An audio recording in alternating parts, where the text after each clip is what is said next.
Implied, the Justices of the Appellate Division, Supreme Court, First Department. Hear ye, hear. All persons having business with the Appellate Division.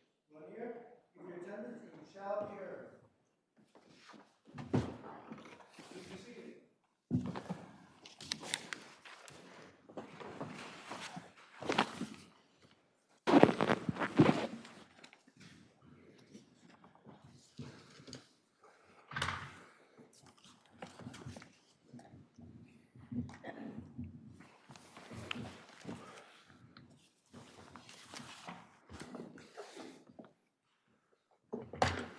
Good afternoon, lawyers.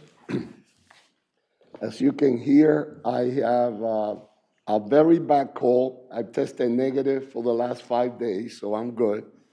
But allergies and a bad cold in October is never a good thing. So I'll try to speak as clearly and enunciate as much as I can. I expect that you will do the same for me as well.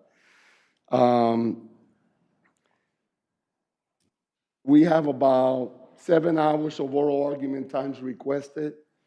I don't know how many cases will be dropping off after the call of the calendar, but if you can simply ask for the time that you need, not the time that you want, I would appreciate it. We have read your briefs. We have read the record. As you will notice, we're quite familiar with your cases and the issues raised on appeal. So you're not going to need the time that you think you're going to need, okay? So I'll begin the call of the calendar. People versus Felipe Olave. Yes, for Mr. Olave, 3 and 1, please. 3 and 1 and 3. Thank you. Secola versus Cushman and Wakefield.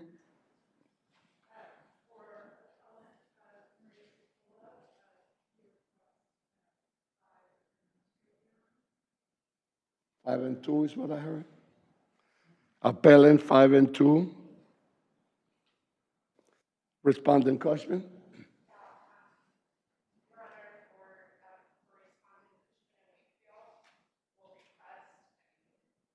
Okay. Well, you don't need, you don't have a cross appeals. I tell you what, I'll give you 4 minutes. If you need more, because we have more questions, I'll be fine. So 5 and 2 and 4. West 54-7 LLC versus Intersystem. Appellant, Intersystem. No one here for that case? Okay, submitted.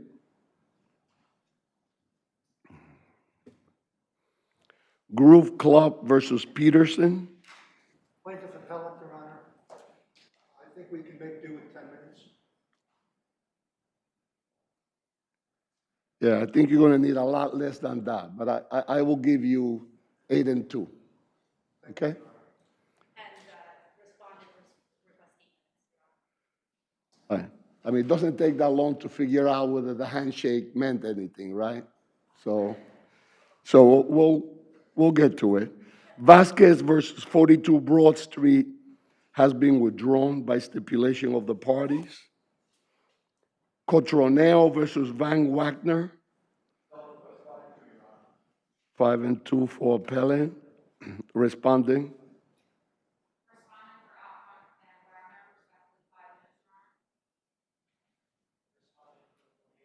You folks have to help me. You have to enunciate.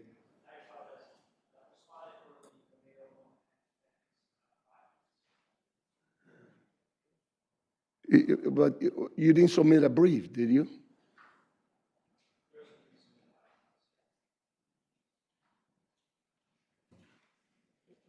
Yeah.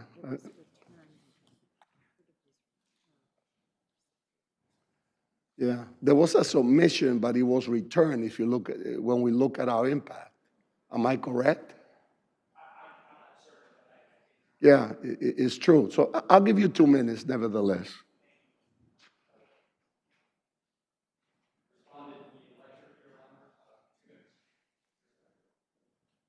What was that? 2 minutes. Okay, so 52522. Okay. People versus Andino. Okay. Submitted. Ladd versus Thor, 680 Madison. Defendants, appellants, 5 and 3, please. 5 and 3. Cross appellant Ladd. 5 and 3. People of New York versus Image Plastic Surgery.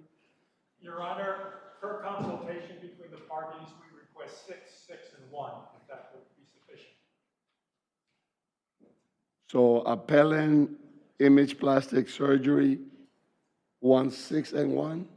No, 6 for the appellant, 6 for the respondent, and 1 for rebuttal. So 6 and 1 and 6. That's Okay, per consultation. no, that's fine. You folks seem to be getting along well, so hopefully that gets resolved. We argue about what we have to argue. We want to make it as easy. People versus Perifit. Good afternoon, Your Honor. 6 and 2 for appellant. Okay, people. Good afternoon, Your Honor. 4 for the respondent. 4. Okay, Cohen versus Trump Organization. Good morning, Your Honor. For appellant Michael Cohen, 8 and 2. 8 and 2. 5 minutes. I assume Mr. Winstead is going to be with you, counsel? That's correct. Okay. So I'll wait. You want to make why don't you make the application now? I read the affidavit, so I read the document, so the application is granted. We can skip. That's about a minute less that I have to talk, so I feel good.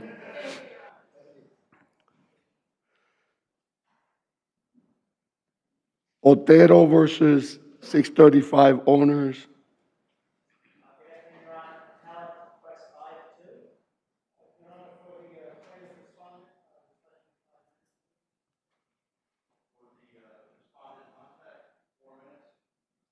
For respondent, Hold on.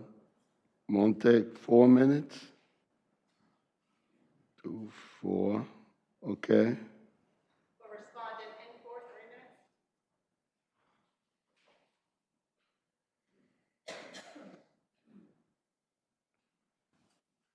Okay, and I'm missing SNL.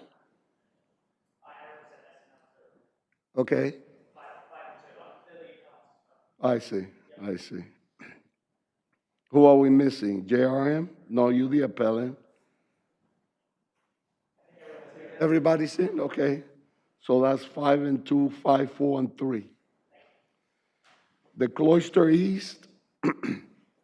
appellants, 7 and 2.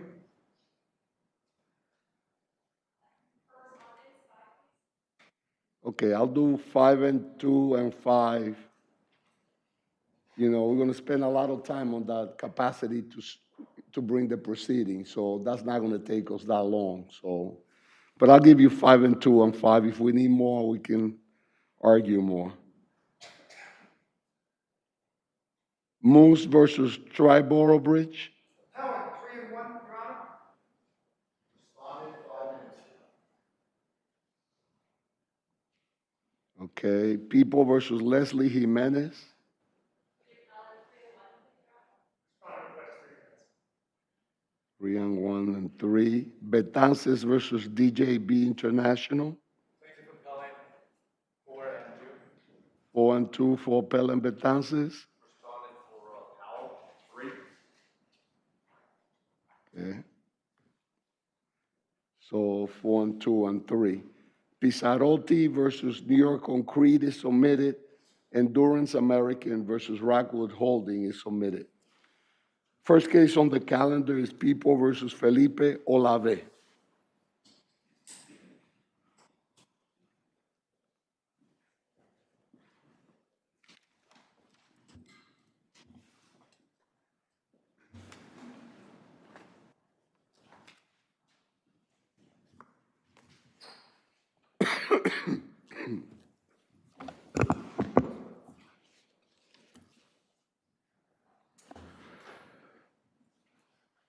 Good afternoon, Your Honors. May it please the Court. My name is Ivan Pantoja, and I represent Mr. Felipe Olave on this appeal, which seeks a reduction of his 12-year term of incarceration. Mr. Pantoja, this was a really bad crime. I mean, this is a home invasion, really violent. He got, what, 2 years over the minimum? That's right. Why should we bother reducing it? This is, I mean, all of the issues that I heard you raise, I mean, he had a 25-year exposure. You know, the mental health issue, the depression only got diagnosed while in jail. And just given the nature of the crime, I mean, how do we justify exercising our discretion on reducing it to 12? So if you can address that, that'd be great. Yes, Your Honor, the crime was certainly significant, and I by no means wish to minimize it by requesting a 10-year sentence. A 10-year sentence, however, does not absolve Mr. Olave of his crime. I do think a 10-year sentence, however, would recognize that almost all of his criminal conduct is directly related to his 40-year-long drug addiction, specifically crack cocaine.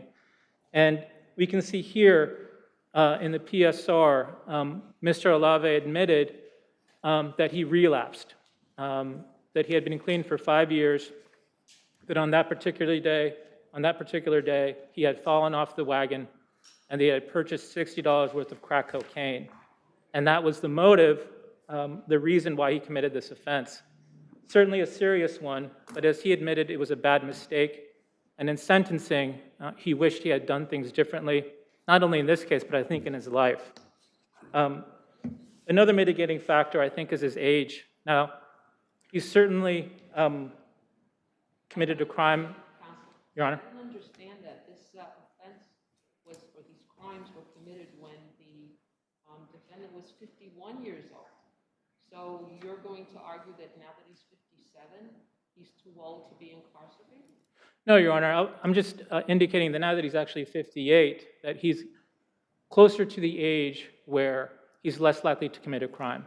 And I would note that... Isn't that argument made with people, with respect to people who are 51 years of age? I'm sorry, Your Honor? Isn't that argument made with respect to people who are 51 years of age? I mean, here we have a defendant who committed the same number of crimes between 20 and 30 that he did between 40 and 50. So you're saying that now there's going to be a different formulation? That's my hope. And that's my... I think it's important to note that even if the sentence is reduced to 10 years, he will be on post-release supervision. And I think that post-release supervision will be critical for someone like Mr. Olave, who's had a lifelong drug addiction. And I think with that supervision and that specific counseling directed to his drug addiction, along with his age, and I understand Your Honor's point, I think we're looking here at a reduction in the risk that he would commit a similar crime. Okay. Thank you, Mr. Pantoja.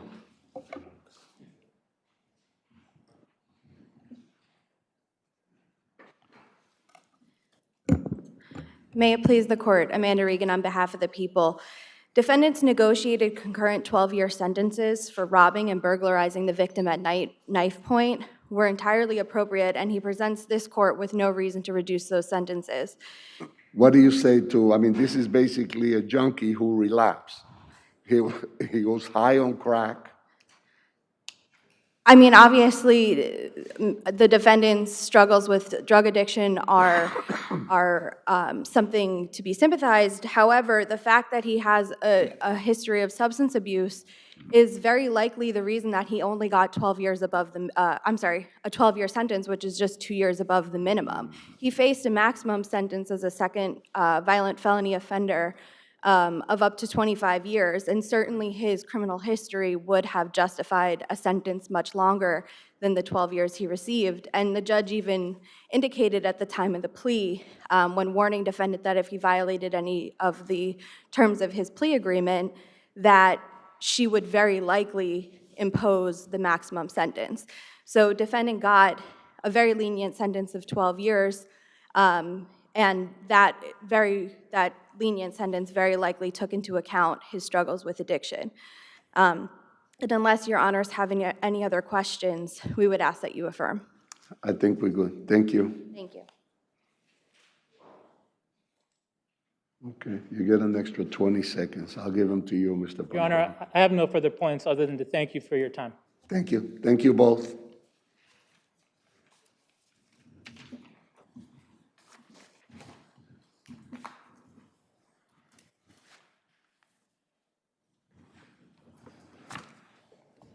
Cola versus Cushman and Wakefield.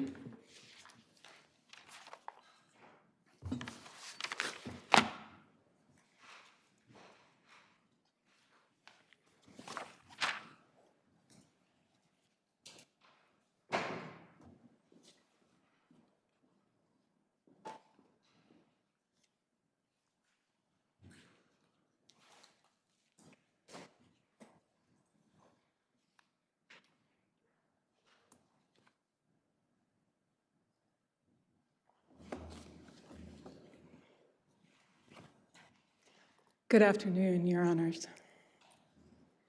Tell us who you are, counsel. Deborah Marcuse from Sanford Heisler Sharp, representing plaintiff appellant Maria Cicola. Thank you so much.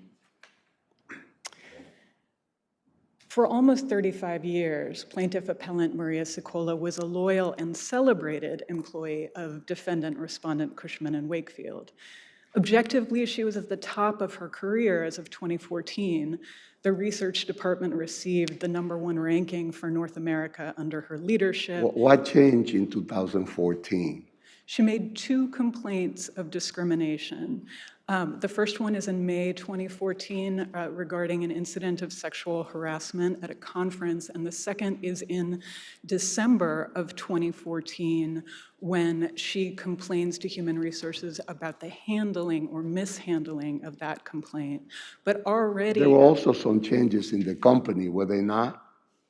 Pardon me? There were some changes that happened in the company, including the start of a new global CEO who was hired with several executives involving a lot of restructuring, let's call it, right? Yes, Your Honor. I mean, there are a lot of changes, including the fact that the new CEO, as of 2014, is out by 2015 in May when all of these decisions are being made about what the new company is going to look like, and specifically the decisions are being made about whether Maria Cicola should be the global head of research, the global operations head, or should be terminated. So what is the evidence? Because, I mean, the defendant, you know, and I'm just going with the statutes, somewhat similar to the New York City human rights law, but they do a little things differently in California, right? Yes. So the defendant is required to introduce evidence of legitimate, non-discriminatory reason for the adverse employment action, for the termination, right? Then the burden shifts to you. Let's assume that they met their burden. It shifts to you to show, to prove intentional retaliation. What evidence is there in the record pointing to that intentional discrimination? Well, Your Honor, there's abundant evidence, and what's interesting is that the court below cites and recognizes a lot of the evidence, but then goes on to weigh it in a manner that is completely inconsistent with what a trial court is supposed to do when deciding a motion for summary judgment. Again and again, the court below looks at information. I mean, the legitimate non-discriminatory business reason is actually the most striking because arguably Cushman and Wakefield entirely fails to set forth a legitimate non-discriminatory business reason. So they state— What about the fact that a whole number of people were terminated when the new CEO came on board? There was a plan to reduce the number of employees, I believe, from 460 to 350. And the appellant herself concedes that there were redundancies when the merger of the 2 companies took place. Additionally, a number of top-level executives were men, and one was a woman, and one of the men was replaced by a woman who was nearly 15 years his senior. So how does that all play out? Well, Your Honor, a reduction in force isn't sort of a get-out-of-jail-free card in terms of the defendant still needs to present a reason why this particular individual, someone with a 34-year history of great success, whose 2014 accomplishments are extensively recited in the record, was not just... Did she have great success? Wasn't she given kind of a caution in 2013 by way of the evaluation, which said that basically things were, research supported the increased request in 2014, successfully completed under her leadership, and so on. But then later on, she's told, we're not exactly satisfied with what you're doing. Your Honor, that was a positive review in terms of the rating in 2013. And at base, they don't get to pluck a single comment out of a record to suggest that there are deficiencies in, in order to ignore everything else in the record indicating success. Oops. But that 213 review said, feedback from leaders is that your leadership team is not as strong as what we need and that service levels should be strengthened. So how does that play in with what you're saying? If her evaluation, her performance did not receive a high rating?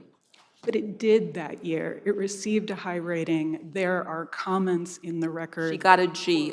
She got a 3 out of, with 5 being the lowest. So she was kind of in the middle. But then in 2014, she went down to a 4.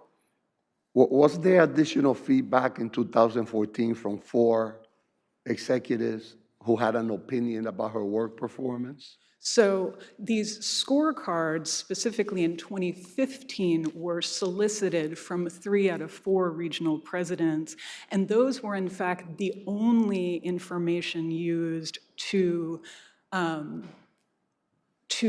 for Todd Lickerman, someone who had never interviewed plaintiff, never worked with her, to make the decision. And those scorecards were riddled with errors.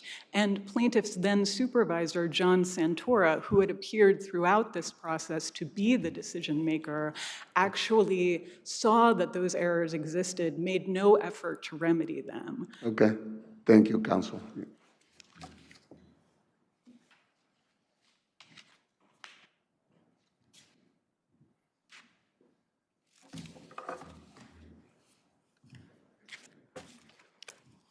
Good afternoon. May it please the court. My name is Blythe Levenger, and I represent respondent Cushman and Wakefield. Counsel, how did those errors in the scorecard affect matters here? Your Honor, I don't think that the errors did affect matters. I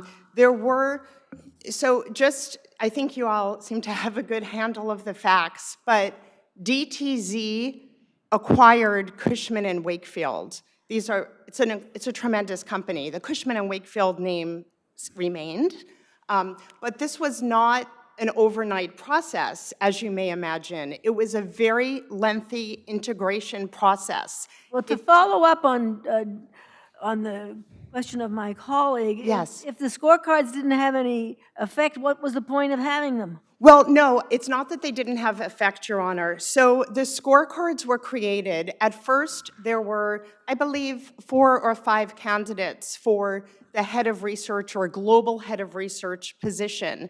It was determined that it would be a dual hat position, so there would just be one person who would be the global head of research. And it got narrowed down to 2 candidates. It was plaintiff appellant Maria Sokola and another candidate, a man named Kevin Thorpe. Maria Sokola had been employed with Cushman and Wakefield, and Kevin Thorpe had been employed with DTZ. Scorecards were created. Cushman and Wakefield's human resources person, manager at the time, solicited information about Maria Sokola's performance for the scorecards. But weren't there significant details that were omitted from the scorecard for Ms. Sokola about some of the degrees she had received and some of her background? Could that not have affected the ultimate result of the choice that Cushman and Wakefield made? So, Your Honor, there were mistakes on both of the scorecards. The mistakes with respect to Ms. Sokola's scorecard were mistakes with respect to her prior mergers and acquisition experience and tenure as head of America's research. The mistakes did not affect the critiques of her skills. And the mistake with respect to Kevin Thorpe's scorecard related to his education. Todd Lickerman, who was the CEO and a former DTZ person, made the decision. Appellant never deposed Todd Lickerman, the decision maker. He was not deposed. Kevin Thorpe was not deposed. And by the way, Mr. Underhill, Ms. Sokola's last supervisor in 2014, was not deposed until the trial court judge, after the summary judgment argument, reopened discovery and asked appellant, why didn't you depose Ms. Sokola's former supervisor? And then he was deposed, and we had another 2-hour summary judgment argument. So we've argued this case for 4 hours. The trial court did grant summary judgment on all counts in favor of Cushman and Wakefield, and we ask that the court affirm the trial court's decision for 2 reasons. Cushman and Wakefield stated legitimate, non-retaliatory reasons for its actions following the one incident of protected activity that Ms. Sokola had engaged in, and she failed to produce substantial and specific evidence to demonstrate that there was discriminatory or retaliatory animus. But as Your Honor noted, Ms. Sokola was not the only executive who was terminated as a result of the acquisition. There were a number of very senior executives who were terminated, and there were male executives. We got that. Thank you, counsel. Thank you. Your red light is on. Okay, thank you, Your Honor. Okay. Your Honors, I'd like to just return to the legitimate non-discriminatory reason because it seemed that there was some emphasis from the global heads and the decision makers that they were looking for a change in their approach to their approach to the research, which is what she was doing. That they thought her research might have been backward looking. And maybe it was because of her, I don't know, the skills that she had acquired in her experience. But was that something that you feel was actually discriminatory, or that they couldn't have said that was a good reason for finding someone who might have had a different approach, more similar to the new approach to research for Cushman and Wakefield?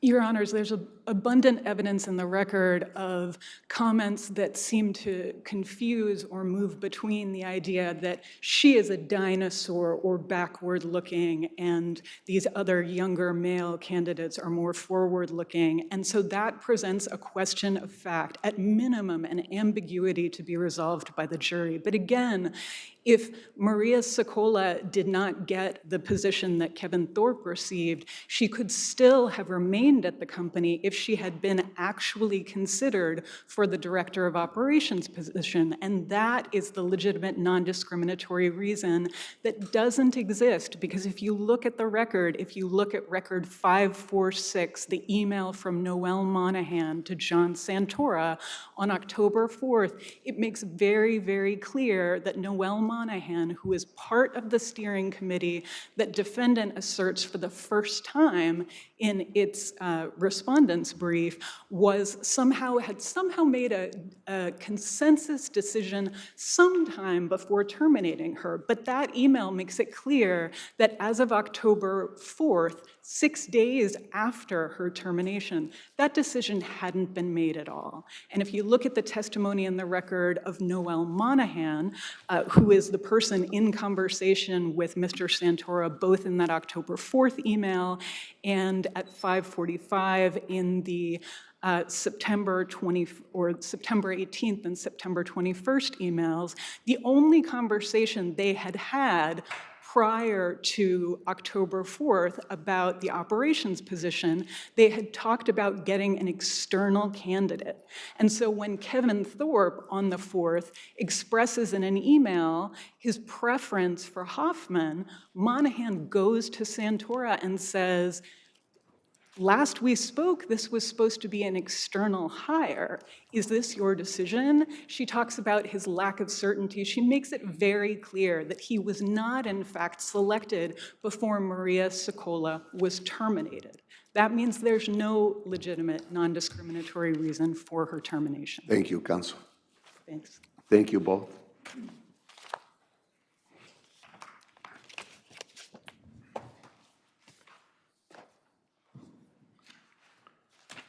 Groove Club versus Peterson.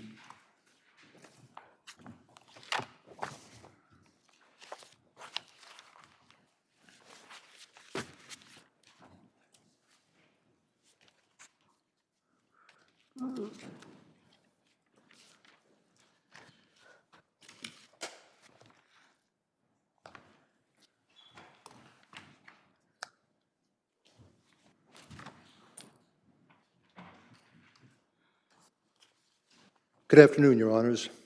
May it please the Court. My name is Anthony Mata, and I represent the Plaintiff Appellant Groove Club LLC in this matter. The first issue that I'd like to deal with is the Court's dismissal of the implied fact contract.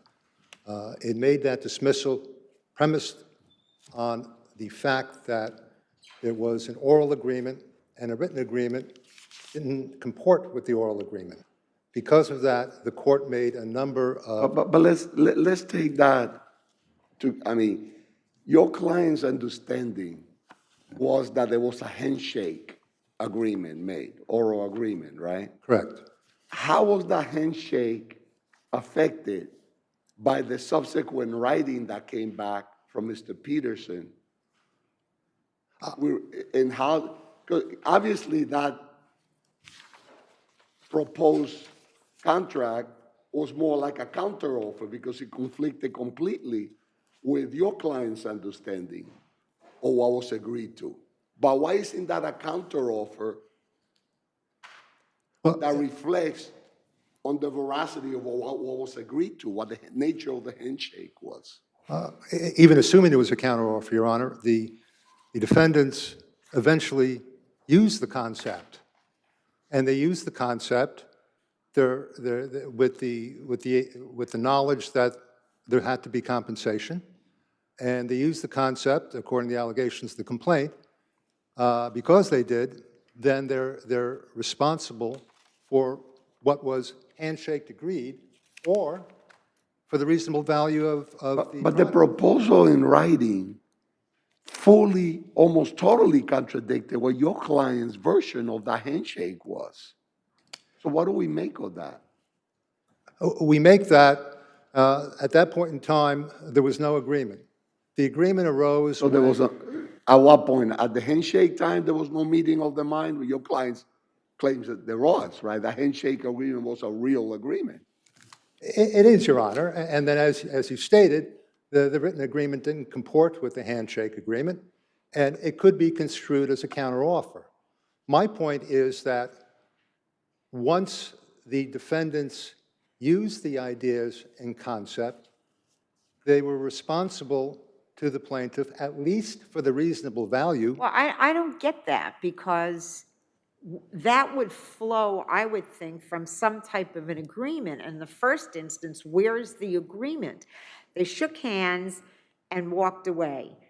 Then they were going to paper the agreement. When the agreement came back from the defendant's attorney, it contained facts very different from the facts that plaintiff thought they'd agreed upon. So where is there any type of contract, written, oral, implied, in fact, whatever, by which they could then proceed? I don't see where that is.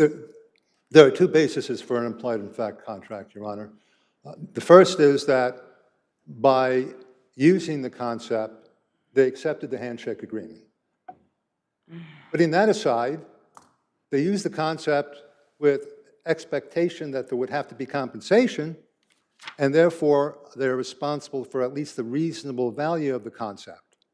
That's an implied in fact contract, and there's case law that holds that. They can't simply reject the the handshake agreement and then be free and clear to use the concept as they want without compensation. Well, did your client go back to Mr. Peterson and say, well, your proposal, this piece of paper you sent me, doesn't comport with what we shook hands on? He did. He did. How soon after the oral agreement? Oh, the written agreement was sent, I think, November 7, 2011, and I assume it was within days thereafter that he told Loeb and Loeb, which were the attorneys for Original Media, that it didn't comport with the oral agreement. Is there any writing for that? I mean, was there an email? Was there... Well, there may be, Your Honor, but we haven't gotten to that stage because we're still at the pleading stage. We did seek discovery on this, but defendants made a motion to stay discovery, and it never went ahead. So I have to tell you that there's so much troubling about this case because nobody wants their ideas misappropriated, right? But here, the plaintiff did copyright register some of his materials, but yet there's no allegation that any of the materials that were provided to the defendant were copyrighted materials. And there's no indication that during the course of 7 years, between the time of this alleged oral agreement and the time when the plaintiff finds out, lo and behold, that his idea was shopped, I guess a second time because he had tried it already, but it was shopped by the defendant to the History Channel, and that they said, yes, you know, this sounds great, let's go forward. In all of those 7 years, there appears to have been no attempt to retrieve those materials that were provided to the defendant, which included the sizzle reel, and the sizzle reels are promos, right? They indicate how a show is set, who the characters are going to be, how the show is going to work. There was nothing, and there's no correspondence saying, well, by the way, Mr. Plaintiff, we're shopping your idea. We've been looking for good places, but we don't find them. So in the absence of all of that, where are we? I'm sorry, Your Honor, my hearing is not that. Oh, no. Yeah. Well, let me ask you something a little bit more briefly, if I could. You said that you didn't have an opportunity to do discovery, is that correct? Correct, Your Honor. Had you served any notices, sought any depositions, or? We served a notice to produce. We sought documents. Just documents? And they made a motion to stay discovery. We opposed it, and the court never determined it. Did you get any of the documents you sought? Not a single scrap of paper, Your Honor.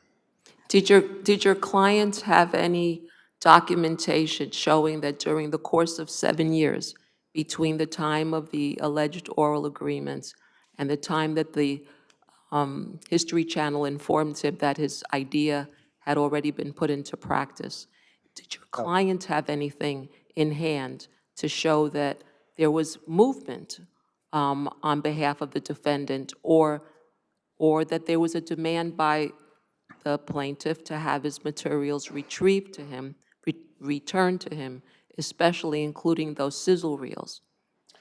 There was nothing, Your Honor. My client shopped the concept to the History Channel, and when he shopped the concept to the History Channel, they came back and say, we've already gotten the show. And he then checked to see who the producers were, and lo and behold, the producer was Jay Peterson, who he originally dealt with. But your client, in negotiating to the extent he did with Mr. Peterson, never requested a non-disclosure agreement, never any kind of an agreement to make sure that everything was kept private so that at least he was protected during the course of these negotiations? There was no non-disclosure agreement exchanged or signed, Your Honor, no. Okay, thank you, counsel. Let me hear from the respondent.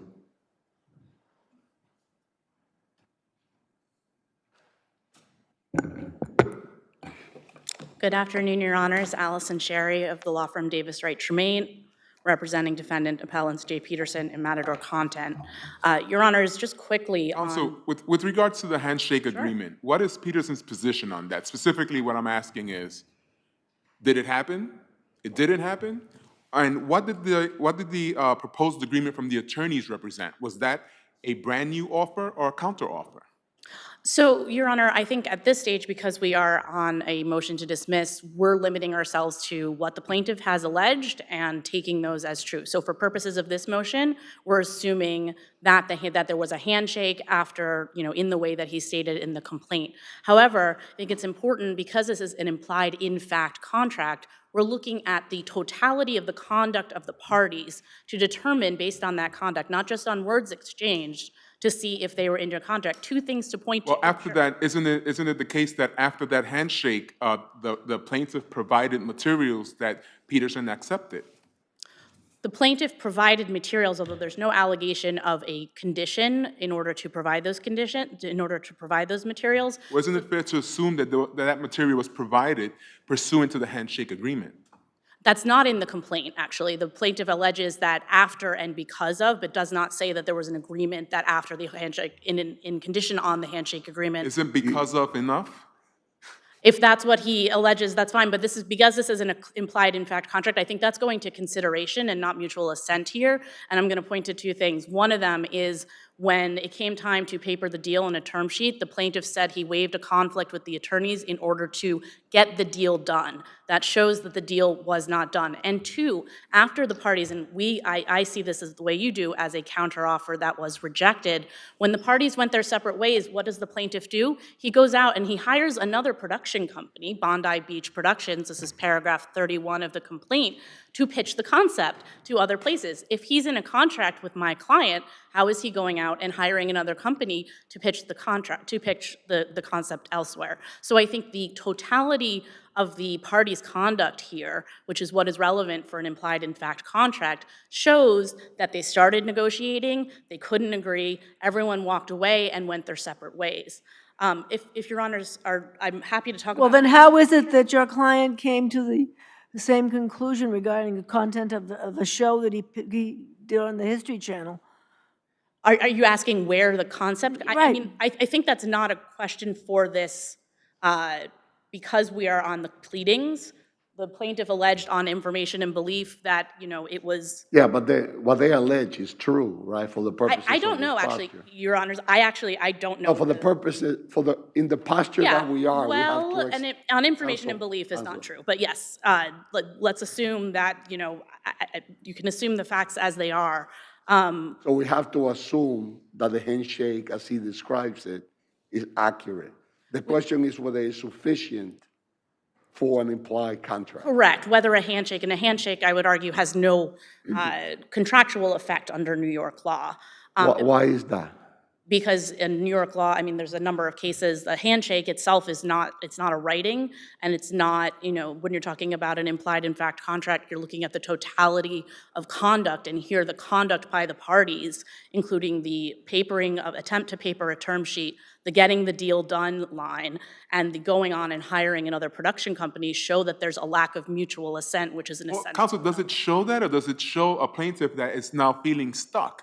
Right? Because it's also likely and possible that there was an agreement at the time of the handshake, and then your client changed his mind. I'm sorry, what's the— Is that possible? Is that it your possible— client just changed his mind after there was a mutual meeting of the minds as reflected by the handshake? No, Your Honor, there was not a meeting of the minds as to any terms of a contract here. I mean, I think what you have is the parties discussing an idea, and in particular for the rest of the claims here, I think it's important to remember this is an idea that is copyrighted by the plaintiff. We have no copyright claim in this case, but the plaintiff says that his concept is copyrighted. He defines the term in his complaint, medieval armored combat concept. I'm going to call it the MACC. It is a defined term in the complaint. Well, why don't you address the issue of consideration, which Sure. you brought up? So here, according to the complaint, is all these materials that are turned over to the defendant. Who keeps them? How does that fit in over here? I think if we are taking the allegations of the complaint in the favor of the plaintiff would argue that I think even if we assume it is consideration, I'm not prepared to grant that it's consideration because there's not a clear discussion of whether that would be consideration, but even assuming it is, it doesn't matter because there's no mutual assent. Well, the question is, with respect to an implied contract, is whether there was a meeting of the mind, right? Right. According to plaintiff, there was a meeting of the mind. The question is there anything that contradicts that? Well, I think You have to take what he says as true. We have to take what he said at the initial meeting of what he says my client said or agreed to as true. But then he also says in the complaint, and again, we're looking at his allegations. He says that he waived a conflict to get a deal done, that he received a term sheet. That term sheet had different terms, and he listed those terms. Those are also allegations that we have to take as true, that a contract was written, was provided, and that contract did not meet something that he was prepared to agree to, and that the plaintiff then decided that he was not going to go forward with the deal, and the plaintiff then Counsel, alleges in that looking he at hired whether there was someone an else. implied contract, isn't the point in time that we're interested in is at the time of the handshake? Sorry, I'm sorry, Your Honor. When this court is determining whether there's an implied contract, isn't the relevant time point, period, to look at the time of the handshake? Well, if it's the time of the handshake, Your Honor, then the breach would be in the failure to finish it, and then it would also be time barred. But, I mean, I think with a contract, but because it's an implied, again, this is not an oral contract, this is an implied in fact contract. No, but it would only be time barred with respect to the unjust enrichment and the quantum merit claim, not with respect to the implied contract. When he says he shook hands. Sure, if he says that the contract, so he says the contract was formed at the time that they shook hands. Right. But again, to determine whether it's a contract, when you don't have a writing and you don't have a date at which it is done, you have to look at the total conduct of the parties. The total conduct of the parties. Or engage in discovery and figure out what happened, right?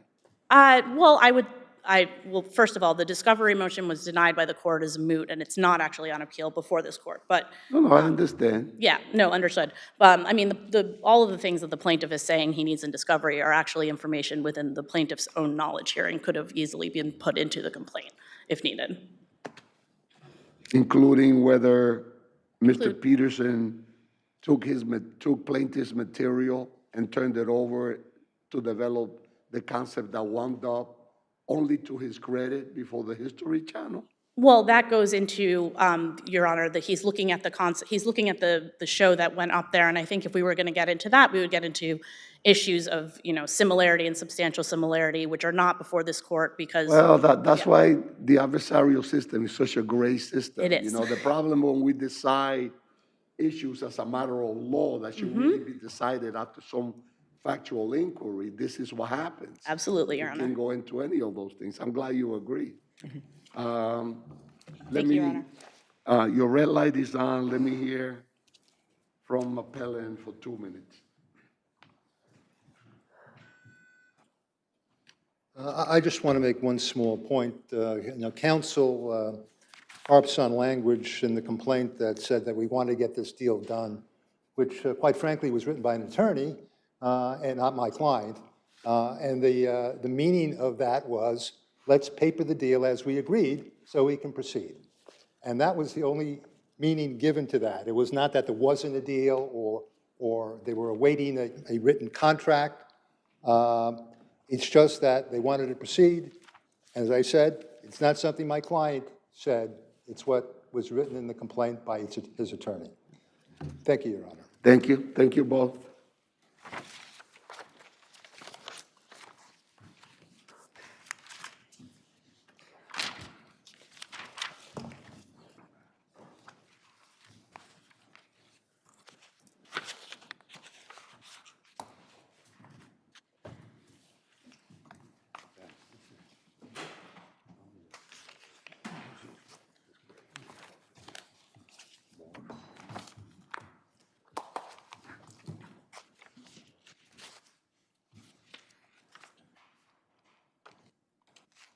Cotroneo.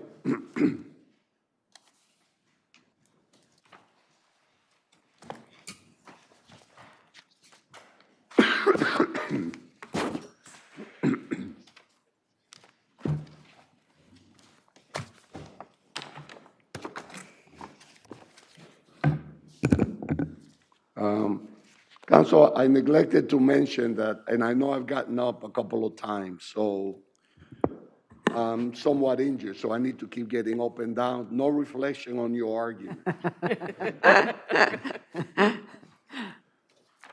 So, appellant, 5 minutes. Mr. Isaac?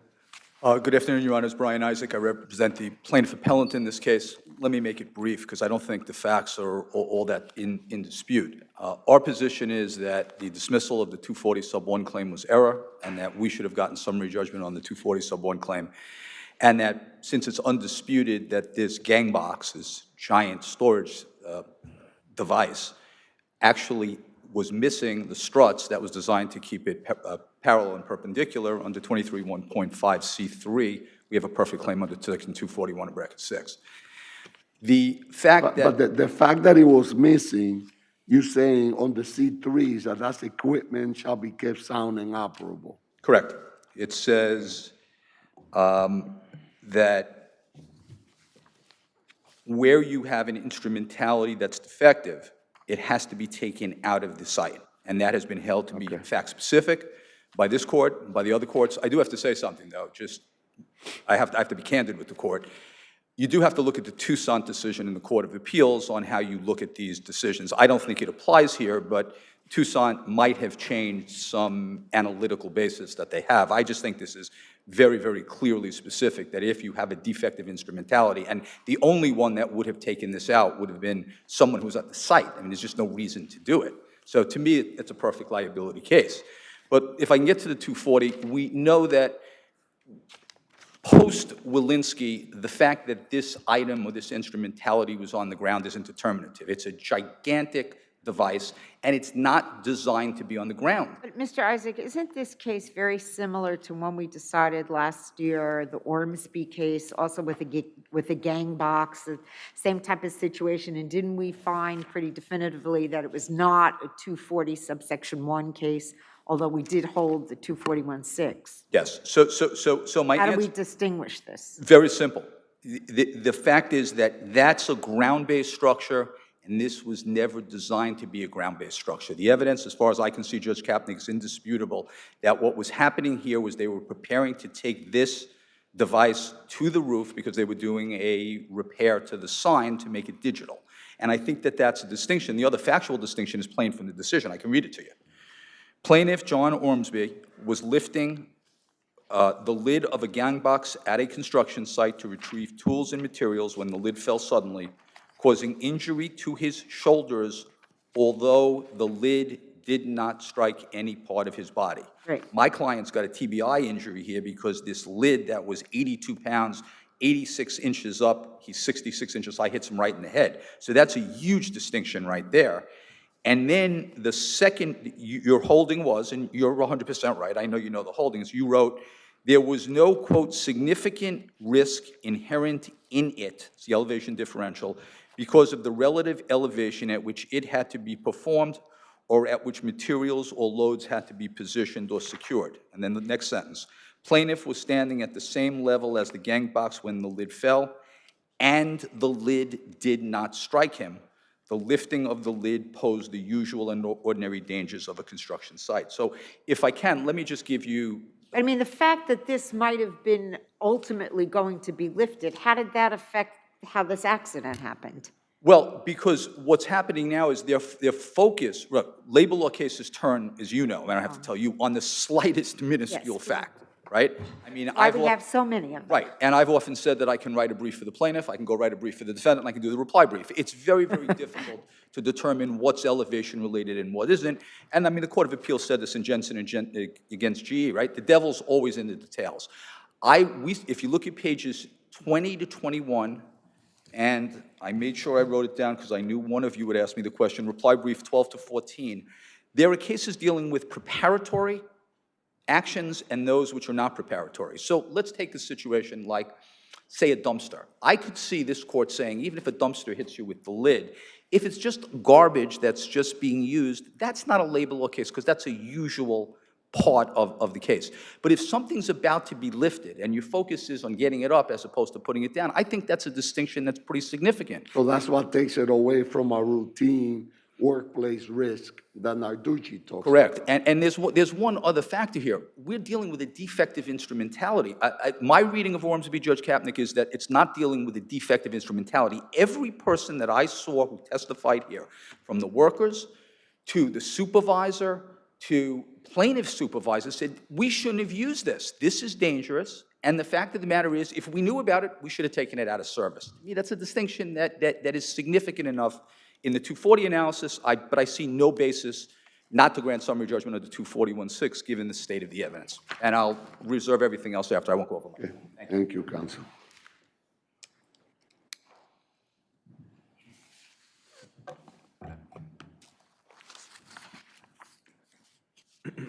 Good afternoon, Your Honors. May it please the Court, Kristen Carroll of Lewis Brisbois for the Outfront and Van Wagner defendants. First, I'd like to address this Court's decision in Ormsby. Even though the lid of the gang box in Ormsby did not strike the plaintiff, this Court's reasoning is still fully applicable to this case. This Court held that the lifting of the lid of a gang box, which is the conduct at issue here, does not qualify under 240. Specifically, there was no significant risk inherent in it because of the relative elevation at which it had to be performed or at which materials or loads had to be positioned or secured. And to address plaintiff's point... Let me see if I understand this. So the gang box is not a safety device, you're saying? Correct, Your Honor. Yes. Okay. And to address plaintiff's point that the gang box was eventually going to be hoisted, it was very far removed from that process. This was one of 3 gang boxes that were taken off a truck, then had to get loaded with materials, then needed to be strapped, the straps needed to go on the crane, and then it was going to be hoisted. To say that this was eventually going to be hoisted doesn't bring it within the purview of 240. What about the fact that in Ormsby, his shoulder was hurt, nothing from the gang box hit him or struck him directly. In this case, he was struck directly. Does that change the analysis in your opinion? Your Honor, what this Court said in Ormsby, those 2 facts that I mentioned still apply. It does change the analysis in the sense that plaintiff tries to couch it as a falling objects case, that because the lid did strike plaintiff, it qualifies as some sort of falling object under 240. And specifically, plaintiff mentioned that the lid of the gang box was 82 pounds, and that was an opinion proffered by his expert. However, plaintiff's own testimony was that the entirety of the gang box was 80 pounds, which would make the lid significantly less. And this Court, based on the record, can't determine whether the elevation was de minimis or not based on the amount of weight that the lid was able to generate when we don't have the weight of the lid. Did we not also find in Ormsby that the gang box or the pistons were a safety device as envisioned by Industrial Code 23-1-5C3? Your Honor, we found that specifically, did we not? Your Honor, this Court did not hold that pistons were a safety device of the type enumerated in Section 240. It says hydraulic pumps. I'm sorry, Your Honor? It says hydraulic pumps in Ormsby. Correct. You're making a distinction between hydraulic pumps in the gang box that were intended to make opening and closing the lid easier. You're making a distinction between that and struts, which are devices that ensure that the gang box lid is open slowly and stays open? No, Your Honor, we're not disputing that what this Court looked at in Ormsby was the pistons and the hydraulic pumps are one and the same. But with regard to the 241-6 analysis, the industrial code that this Court looked at was whether devices, safeguards, and equipment were kept in sound and operable condition. That doesn't mean that the pistons aren't enumerated. So if struts are missing, isn't that a violation of the industrial code? Your Honor, we contest that the pistons were missing in this case. It's unclear from the record. And that goes to our argument on 241-6 that plaintiff's conduct could have been the sole proximate cause of the accident. There was drilling done to the box for 3 to 4 minutes prior to plaintiff opening. Did you have an expert testify that the work done by the work done in removing the pistons made a difference to the struts? That weren't those drill holes, weren't those locks located significantly below the struts and the lid? Your Honor, we did not proffer an expert, but based on the facts. So if you didn't proffer an expert, where does that leave you? Your Honor, this court in Blake, a plaintiff proffered an expert to say something was a safety device, and nevertheless, this court denied labor law 240. No, I'm asking you about the import of not having an expert say that there was no disparity between the drilled out locks and the struts, that there was an effect. I would say that that expert opinion is based on plaintiff's... No, you don't have that expert opinion. You don't have it. Correct, but plaintiff's expert opinion is based on plaintiff's testimony, which is conflicting in regard to where the locks are and where the pistons are. Is there any evidence that the workers damaged or removed the pistons by drilling out the locks? It can be inferred from the record that it was It could be damaged. inferred, but Correct. I'm looking at the evidence. I don't want to infer anything. I want to know what the evidence is that I can infer from. The evidence is that they drilled into the box for 3 to 4 minutes, and plaintiff wasn't watching where the workers were drilling. And there's evidence that the locks and the pistons are located on the same side, both on either side of the box. So in that drilling, they could have easily damaged the pistons. Isn't that speculation? No, you Your don't know Honor. if they did or not. You don't know what they did, what they were doing the drilling, right? Correct. And I would just point also that the witness from Need testified that they inspect every piece of equipment that goes out to the job sites, and they wouldn't have sent something out that didn't have pistons. So there's an issue as to what happened to these pistons and when. Okay, thank you, Counsel. Thank you, Your Honors.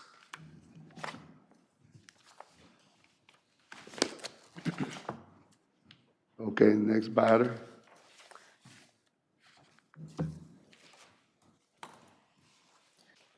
May it please the Court, Nicholas Napoli, Wilson, Elser, Moskowitz, Edelman, and Dicker for defendant respondents Vornado Realty Trust, One Penn Plaza LLC, and the remaining Vornado defendants. I just wanted to make a brief follow-up to my colleague's points. In particular, that I think what my reading of the Ormsby decision and the takeaway there is that while it's understood and accepted that Labor Law 241 cases can be broken into two broad categories, those of falling workers and those of falling materials, and certainly the inference here is that we're dealing with an allegation of a falling material, that Ormsby's decision recognizes that a gang box lid or a foreman's helper lid is not a material or load requiring securing or in the process of hoisting in the way that typical falling materials cases are read and interpreted. And to that point, I want to point out another recent decision by this court. It's the Toure case in 2020. And that case involved the plaintiff that was moving a cart, and that A-frame cart had a stack that was 4 by 8 feet, totaling about 1,600 pounds of cement boards. And in upholding the plaintiff's 241 claim there, the critical distinction that the court made, and it's, I'll quote, plaintiff was hit by the cement boards, not by the tipping A-frame cart. Well, here, the foreman's helper is that A-frame cart. Okay, this is not one where material fell off of a foreman's helper or the foreman's helper was being hoisted in the process of being hoisted, as indisputably it was eventually, and it fell during that process. This is completely separate and apart and different, and that is why I think it's clear this does not fall within the falling materials threshold of cases. Okay. Thank you, counsel.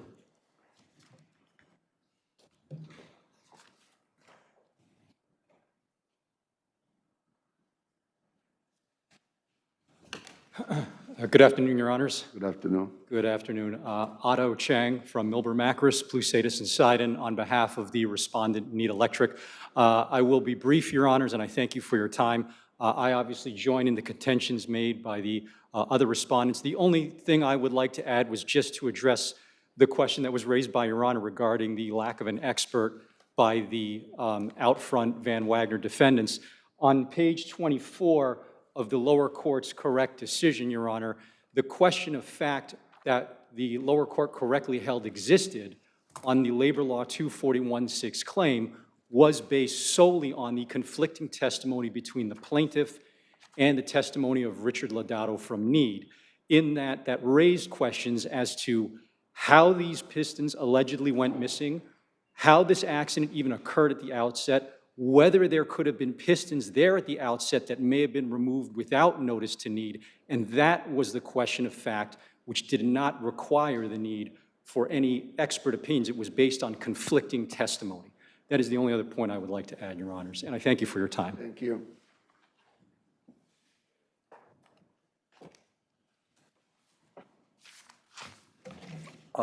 It's okay with you, I'll cut my time down. Justice Gonzalez, you had asked some questions about the location of the drilling out of the locks versus the struts. My reading of the record is that this couldn't have happened. The plaintiff specifically said that the locks were in the front and that the struts were in the back. And if you want to get, I'm not going to read everything, but if you look at page 38 to 39 of my brief, I actually give you 12 to 15 sites. That's not disputed. So this notion that they drilled out the wrong instrumentality, it's just made up. It's not there. There is no contrary expert affidavit. And everybody knows that the struts were designed to hold this into place, which would have obviously prevented the accident. I mean, this is a summary judgment motion. We've had discovery here. It's not like the last case where we've had no discovery. 100%. So, I mean, we can't just sit here and say, well, maybe this happened, maybe that happened. We don't do that on summary judgment. I have to make a prima facie showing. Once I make my prima facie showing, they have to rebut it. They can't argue that this might mean this or this could mean that or they could do this. I've got actual facts that prove that the drilling of the locks could not have involved the struts. And I lay it out on page 38 to 39 of the brief. And I just ask you to, that's a regular brief, not the reply brief. I ask you to take a look at that. Thanks for listening to me. Thank you. Thank you all. Thank you, Your Honor.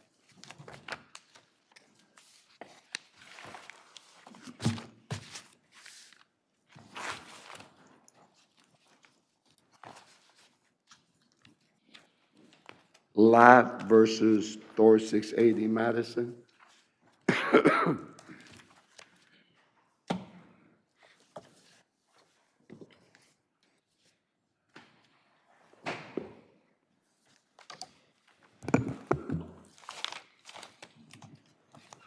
Good afternoon, Your Honor. May it please the court. Jonathan Schaub for the defendants' appellants in this case. The issue on this appeal is very similar to what we just heard before, and the question is whether the plaintiff was exposed to an ordinary work site-related risk or the type of extraordinary elevation-related hazard that triggers Labor Law 240's protections. The Second Department already answered this question in the O'Donohue We decision. don't always agree with them, but, you know, what did they say in their case? In O'Donohue, the worker, like the Right. worker in this case, the plaintiff in this case, was struck in the head as he was going down a staircase by a hatch cover, and the court said that is an ordinary work. But, I mean, I looked at the picture here, so I saw that box. You call it something else in this case. It's called an Alamac. It's a brand name. Alamac. So I didn't know what an Alamac was, so I looked at the pictures, I saw what an Alamac was. So in my opinion, you know, it looks like a box. And the guy was in the plaintiff was in the box, and it got stuck on its way up. And so he called Jimmy, somebody who was out, you know, who was there to help him. And he had to open the hatch to get out of the box, right? He had to open the hatch. And he tried to get up there to open the hatch, and the hatch slammed him in the head. How is that an ordinary risk of construction? I don't get that. I mean, the guy was stuck in this box. He had to get out of it. So again, he did not, just to clarify a couple points in the record, he did not actually have to get out of the box. What happened was the assistant who was coming to help was going to lower the Alamac down is the first point. The second point is it's a disputed issue of fact as to whether plaintiff was ever instructed to climb up the ladder and open the hatch. The engineer who was there to fix the... So we don't have anything indicating that there were safety instructions issued to anybody about what to do in the event that the Alamac got stuck between floors on the exterior of this building, right? And we have the plaintiff inside the Alamac, and we have Jimmy, the rescue man, on the outside, and the photographs don't show any way to get out of the box except to push the hatch door up, I'm assuming. I didn't see any hinges. I didn't see any motor, any handle.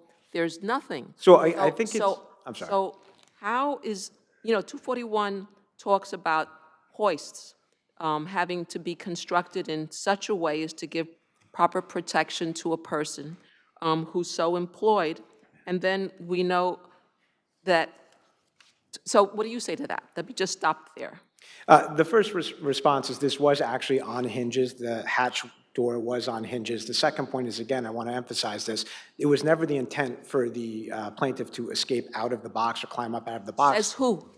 Says the plaintiff himself. The plaintiff's brief argues that, in fact, it should have been locked so nobody could escape the box. The plaintiff's position is that one of the devices that was missing here was a lock to make sure that the worker couldn't actually open it himself. The practice on this job site is if it got stuck, the engineer would... What do you do with Mr. Heller's opinion? He's the plaintiff's expert, right? He opined that the Alec-Mac hoist is a safety device within 240, and that the failure of the hatch door to have a mechanism or device to slow it down on descent or prevent it from dropping meant that the hoist was not constructed to provide proper protection. So I think what's happening here is the plaintiff is mixing and matching the type of hazard that they were facing with the type of device that was used. The Alamac was designed to allow the plaintiff to move up and down safely between the floors, basically like a ladder allows you to work up and down at elevation. And the hazard that plaintiffs claim here is a falling object, which is different, which is not the type of hazard that called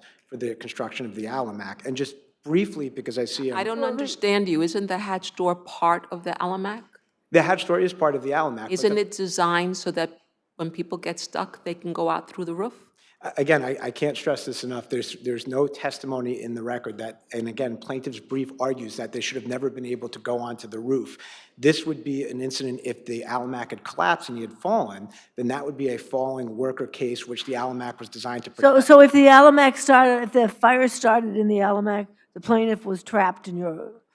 Again, I'm just going off of the plaintiff's brief. Their contention is that the Alamac should have been sealed, and that is one of the defects in the Alamac. It's their own position that it should have been locked and closed. But I want to just make one important point that I think is critical here. There's also the issue of a question of fact as to whether there's a physically significant elevation differential. And here, there is the testimony is that the hatch door closed approximately 2 feet and weighed approximately 30 pounds. But the hatch door hit him in the head while he was standing on the ladder, right? Yes, but again, that's the issue is whether it was a physically significant elevation differential. He did not fall off the ladder. That is not their claim. Their claim is he was standing on the ladder when he was hit in the head. And this court held in Almanzar, which is where a worker was standing on a ladder and was hit by a fire escape ladder, that was not material and it was not a 2 foot. That's different though, isn't it? It was the worker was standing at 10 feet and had his arm in the fire escape and had his arm hit by it. So it's again a falling object like in this case. And I would just point this court to its decision. So we do know the weight of the hatch door, more or less? The hatch door, more or less, was 30 pounds. And I would so for 30 pounds to go 3 feet on top of your head is a problem, isn't it? It was 2 feet, and this court's decision... Okay, so for 30 pounds to go 2 feet on top of your head, that would be a problem too, wouldn't it be? I'm just, to point this court to Powers, there was an object that weighed 275 pounds and fell 3 feet, and this court said that was an issue of fact as to whether it was a physically significant elevation differential. Okay. And I just briefly point to the court. I know you've been trying to get something out, so get it out, Counsel.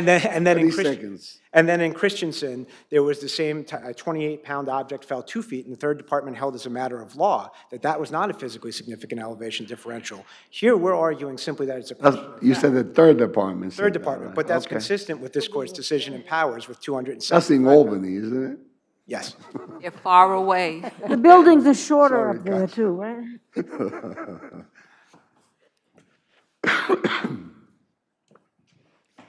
Okay, you got, what do you got?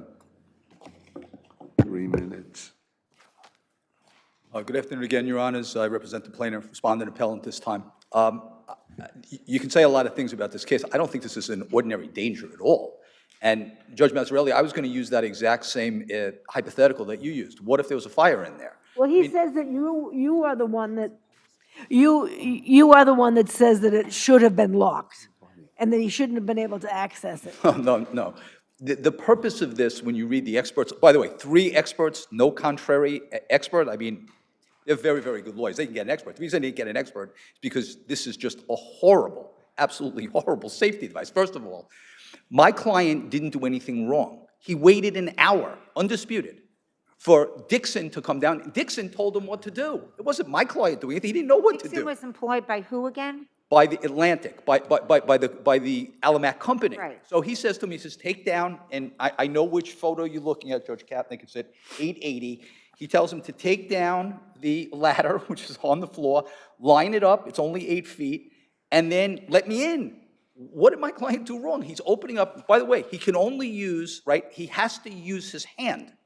So in the Mayo case, you specifically held if you don't have 3 points of contact, that's a violation of the labor law. He opens up, it comes in and hits him. How many elevation-related risks does he have? He has to elevate himself with the ladder, which is too short, doesn't meet the requirement of 12 NYCR 23-1.21B4, because if it's not affixed, it has to be 36 inches above. He's got to push this up with his hand because there's nothing there.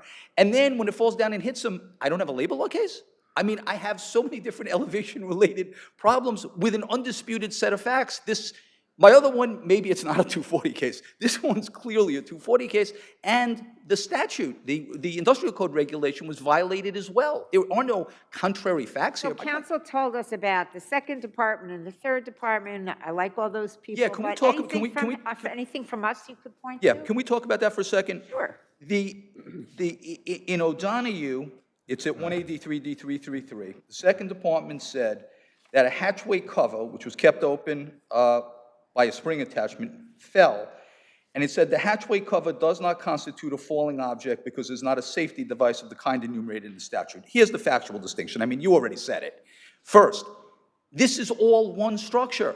It's not a separate structure.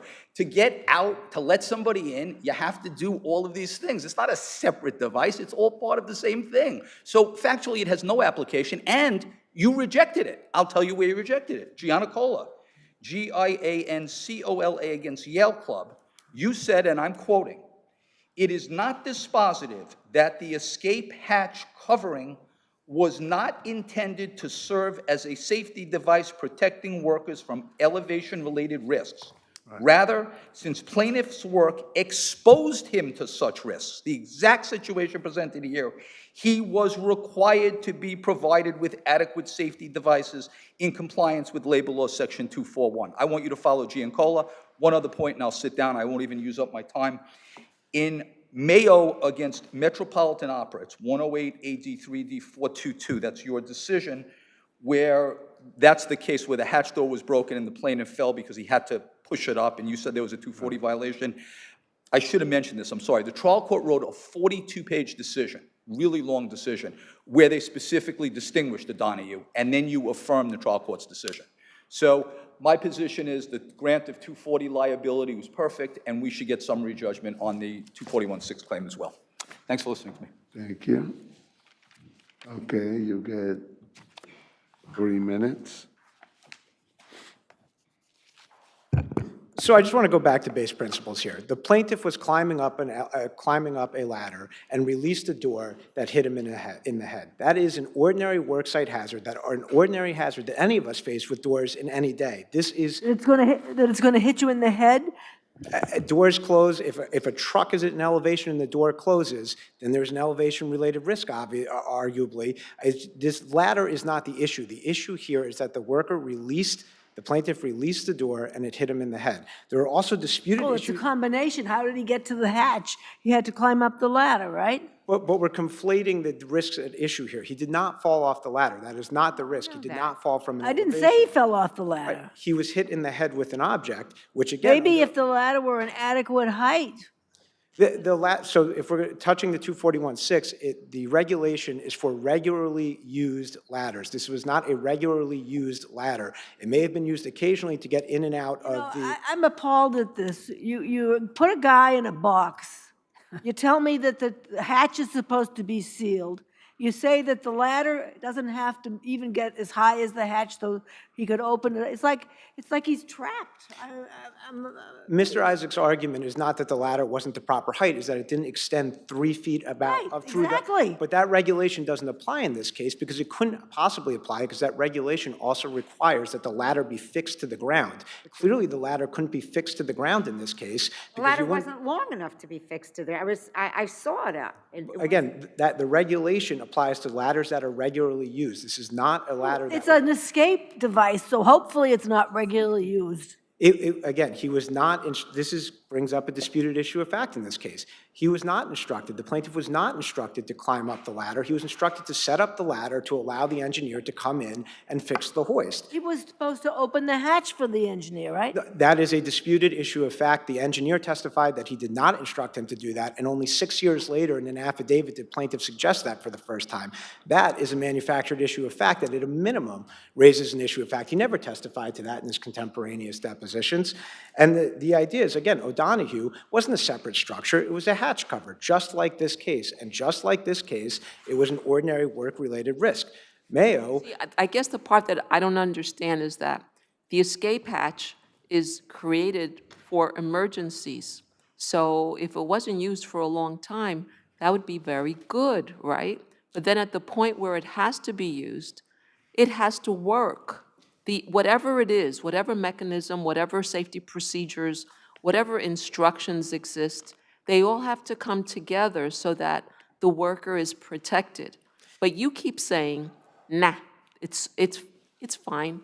Not that it's fine that he was hurt, don't get me wrong, but this was just the way this is just the way life is when you're a construction worker, and I don't get that. So 2 responses. Again, the plaintiff in advancing that argument runs into the problem that their brief suggests that it had to be locked from the outside. That seems to undercut the entire proposition that this was an escape hatch if in the event of a fire, you needed to escape and it was locked from the outside. And secondly, in O'Donoghue, that hatch was also used as a means of ingress and egress, and it did close on him as well. So it was a worker at a construction site who was struck by the exact same object. That seems to be the ordinary workplace hazard.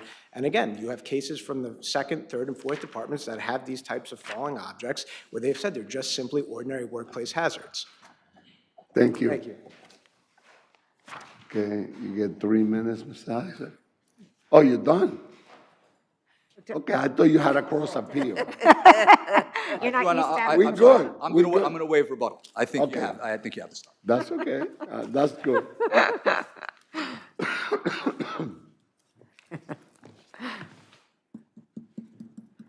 Okay, people of the state of New York versus Image Plastic Surgery.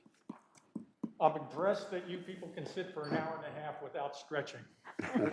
Well, you see me getting up 3 or 4 times, so it's, I wish I had the stamina that these other judges have. 30 seconds, I mean, we're just... So plastic, appellate.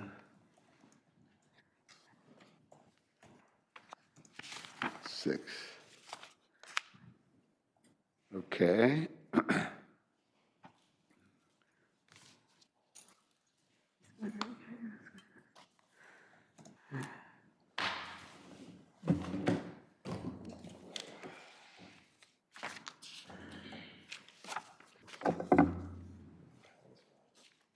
Looking for my glasses.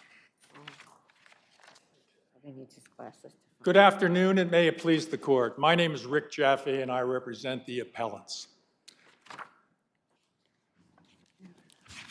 This is a much different case than I think what you've been hearing this morning. It's not about boxes or people stuck in whatever.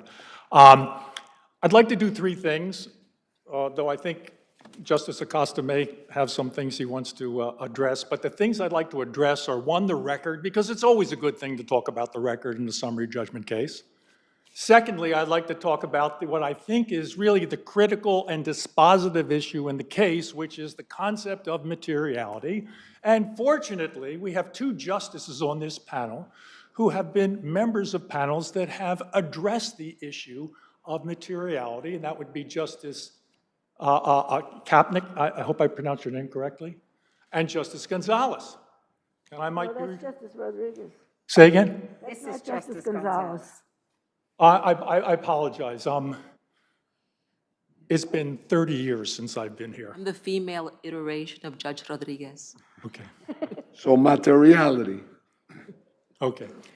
And I bet you I've ruled on that issue too, once or twice. Say again? I bet you I have ruled on that issue once or twice. I'm sure you have. So that's going to really be a fulcrum part of this case, materiality.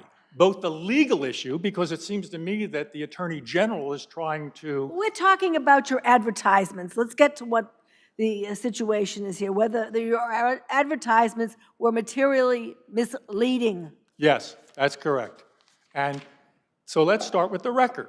What does the record reflect as to the materiality of the advertising? And by materiality, what I really mean is what's important. Would you say that FDA approval is important? FDA approval... And a misrepresentation that FDA approval had been provided? Actually, Judge, to be precise, the representation, the misrepresentation, we're not claiming that what he said was accurate. The representation was that it was part of an FDA-approved preliminary study, which implies that it's not FDA-approved, which is the end of the FDA process. But that's not what the Attorney General's office says. The Attorney General's office says that the materiality deals with representations regarding the legitimacy of the FBF treatment. So that... But that's not what the ads say. The false representation focused on by the lower court was the phrase which is in the complaint that this was part of an FDA preliminary study, IRB approved, and then IRB numbers. That representation was false, but you have to understand under FDA law, there's a difference between a preliminary study, actually, which doesn't even exist. You have phase 1, 2, and 3 studies, and FDA approval. And your contention is that the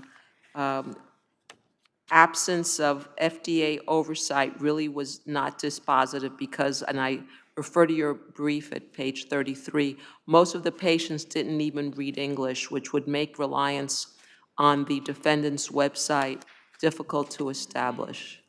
Well, I'm saying there's nothing in the record from any patient, any prospective patient, that indicates that participating in a clinical study is important. I mean, the only evidence in the record in the whole case in terms of what consumers, prospective patients, or anybody says is from John Anthony McDonald, who basically said, I've done 2 or 3 conventional therapies. He tried physical therapy. He went to an orthopedic surgeon and they didn't work, and this did. And they didn't work, and this did. So what he does, now none of you may agree with that. Maybe all of you, as a personal matter, might want to just go with FDA-approved preliminary studies. So he said it worked. Do you think that you are obligated to inform people that he was actually paid to give his opinion? Well, let me separate things. John Anthony McDonald, who was he was a missionary. He came to the clinic, and it's true that Dr. Singer gave him a discount because he was a missionary. And Dr. Singer himself spent many years traveling around the country. That's a different issue than, so that's something that's alluded to in the opposition's case, but that's a different issue. What I think, Judge, you're focusing on is the fact that Curtis Sliwa and a couple other people, Curtis Sliwa didn't pay at all, and there are a couple other patients that got discounts. So if you consider the materiality, so the issue presented is that material. So the materiality, would that be affected by the appellant's reference, also to recognition by or affiliation with medical organizations, and would that make a difference? So in other words, FDA approval, check. medical organizations, medical associations approval check or affiliation check. Individual people who got paid to give a sponsored endorsement check. None of that is material. I can't answer that, really, because there's no evidence in the record other than the affidavit from McDonald, which basically said he wanted to try something new. That's the problem with the case. There's no evidence. In GE, they had complaints. In Judge Kapnick's case, Orbital Publishing, they had over 100 pages of complaints. We don't have any complaints. We have no idea in the record what was important to anybody. There's no expert testimony, which isn't always required, but you've got to base it on something. And it's possible, and I think it's probable, that some of you might think it's important to you if you were to make that decision. What I can tell you is that it's not important to John Anthony McDonald, and if you've had standard of care therapy, one after the other, do you really care that a guy who belonged to all these organizations, do you really care about whether or not, and again, there was no allegation that was FDA approved, just the opposite. It said it's not approved by the FDA. It's part of a study. Do you really care about any of the three representations, misrepresentations, and omissions, conceitedly? Is that important? I think it's not. You might think it is. And really the question is, can a judge on a summary judgment give his personal opinion, which might be consistent with yours, and not base it on something other than a personal opinion? Okay. Where is the evidence? I start with the record, I end with the record. For all you know, 118 patients had the same exact result as Mr. McDonald. They're all miraculously cured. Is there anything in the record to suggest that's not the case? To suggest that anyone was either harmed or didn't? Counsel, your time ran out a while ago. I will ask you to, in rebuttal, to think about the fact that the executive law claim by the Attorney General doesn't require showing of materiality. So, with pleasure. Thank you for the heads up. Thank you.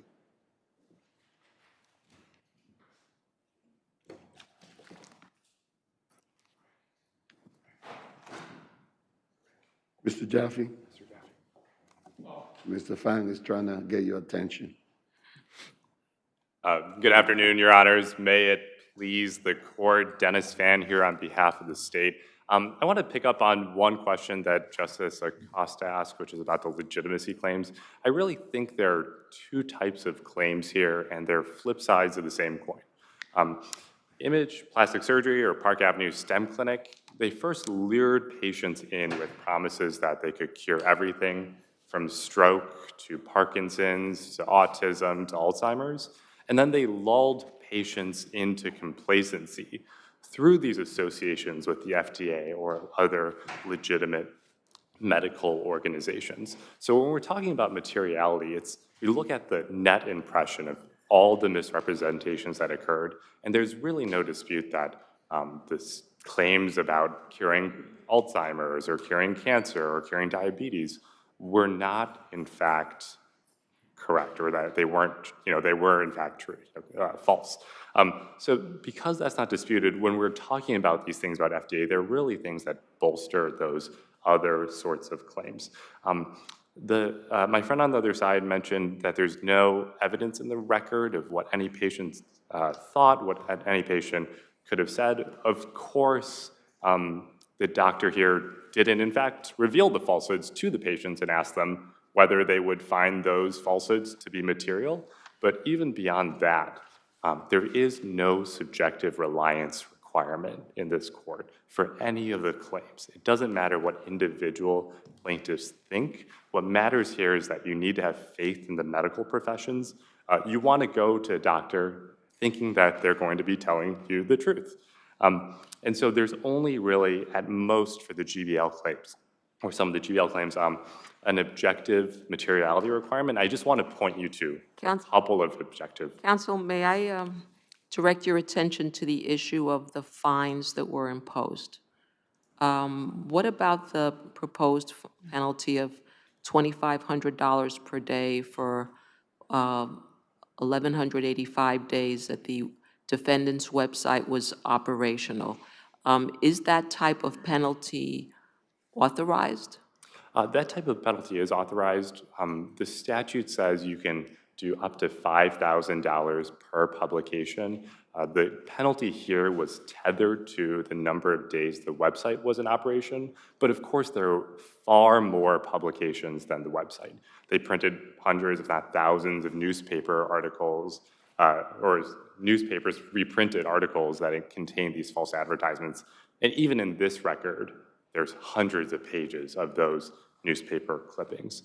So when we look at the record as a whole, I think the Attorney General's office, we took a fair approach. We said, what's going to approximate the type of fines that are appropriate here are just to say that. Are there cases that, that you can tell us about where they actually have adopted a daily violation approach to these fines as opposed to how many clients may it have affected? I mean, it seems that this is not usually the way the fines are determined. Like I said, we could have done it by the sort of publications. We could have counted up the number of newspapers. No. The question is there any case law that you're aware of? I don't have one that I'm directly aware of where they do it per day, of course. When you're on the internet, it's available in matter of the state of New York versus Ford Motor, right?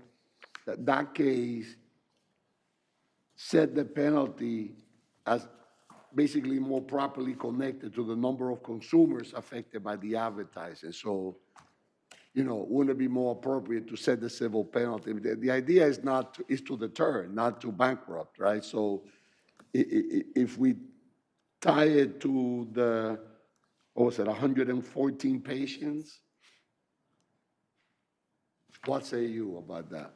I think there are many ways to do it. The statute specifically contemplates per publication. If we were to redo the penalty and say, look, every single time a false newspaper article was published and the number of those newspapers that went out to individual consumers, I'm sure it'd be greater than what we have now. I will point you, we do cite to people via applied card on page 39 of our brief, where the penalty there was around $8 million in comparison to about $1.3 million in restitution. So I think the penalties here in Was proportion, that per publication? That was not, Your Honor. Or was that per what? That was, I don't actually particularly recall. Applied card, though, was a case where there were individual financial transactions for a credit card company. But the penalties here certainly were proportional. These penalties are meant to not only remediate, they're meant to deter misconduct, they're meant to restore faith in the healthcare system as a whole, to have people understand and to believe that, in fact, the Attorney General's office is going to be going after people who do not make substantiated statements about healthcare, about what sort of diabetes treatment you get, about those things in an appropriate manner. And if this court has no further questions, I'd urge you to affirm, and I would cede the rest of my time. Thank you, Mr. Fan.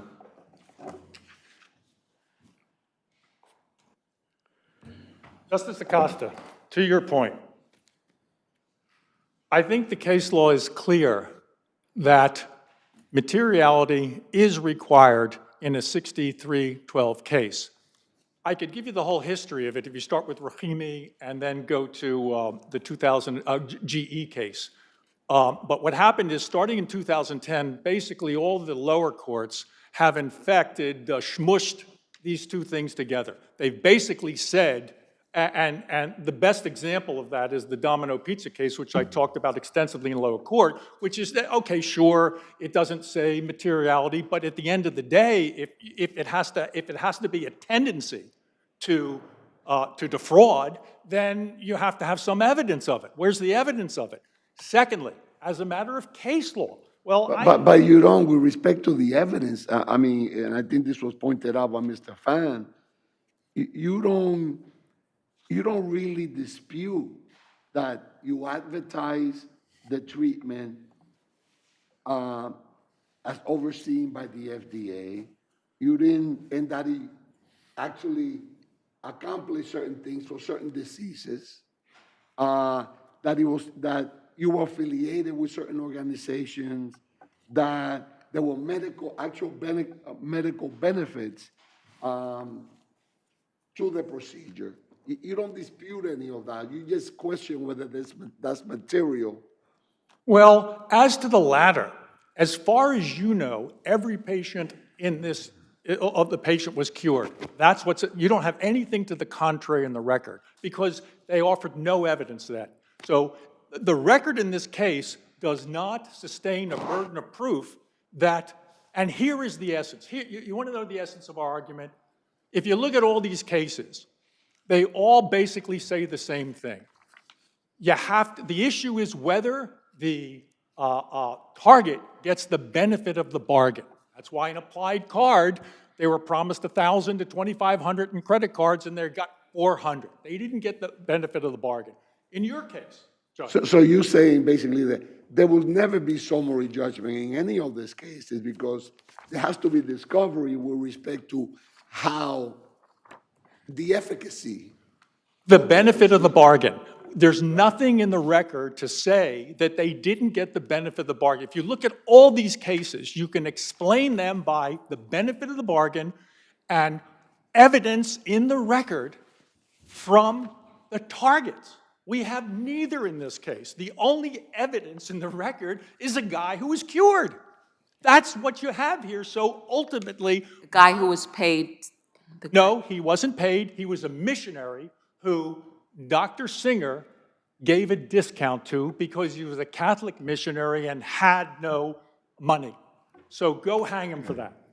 Okay. And that had nothing to do with the testimonials. We concede that Curtis Lewa didn't pay on a testimonial. That is conceded. But the issue is, why does that matter? The issue is, so did they counsel, get the benefit just of as the a bargain? last word, I don't have any intentions of hanging you, but your recommended holding is that we find that there's no materiality, that it is an important element, but that there is no materiality because there was no reliance on deceptive advertising.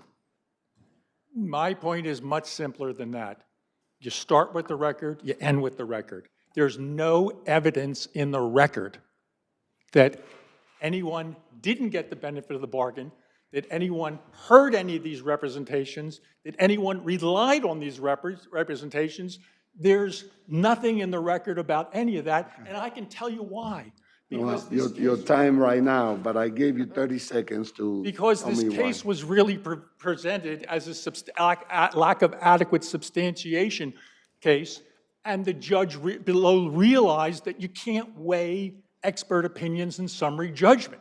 So what happened is he came up with 3 things which were misrepresentations and then found them as a matter of law, which we think is really his personal opinion, not supported Well, by they the have to be controverted, right? There has to When be the Attorney evidence. General- Okay. And that's our, Thank you, there counsel. has to be evidence. Thank you. I Thank you. appreciate your, please stretch. I mean, you're making people feel good. Thank you so much, counsel.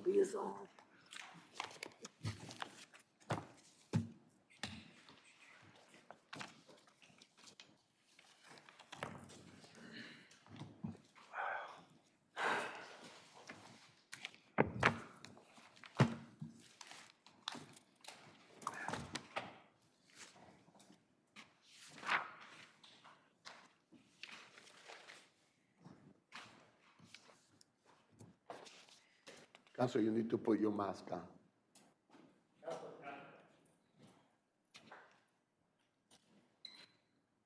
Put it in a briefcase. Just leave as fast as you can. There you go.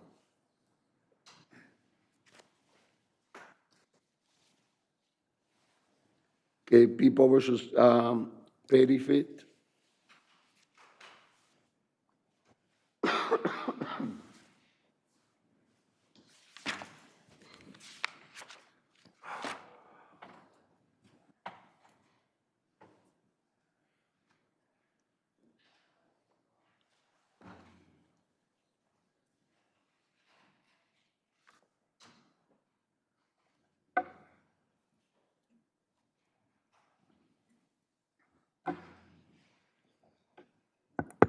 Go ahead, counsel.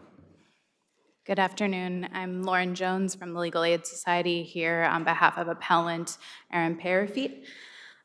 The errors in this case demonstrate that Aaron, who was only a teenager at the time of these offenses, did not receive a fair sentencing, and this case should be remanded for a resentencing Let's proceeding. focus on the YO determination. You claim that there was a violation of Rudolph, basically.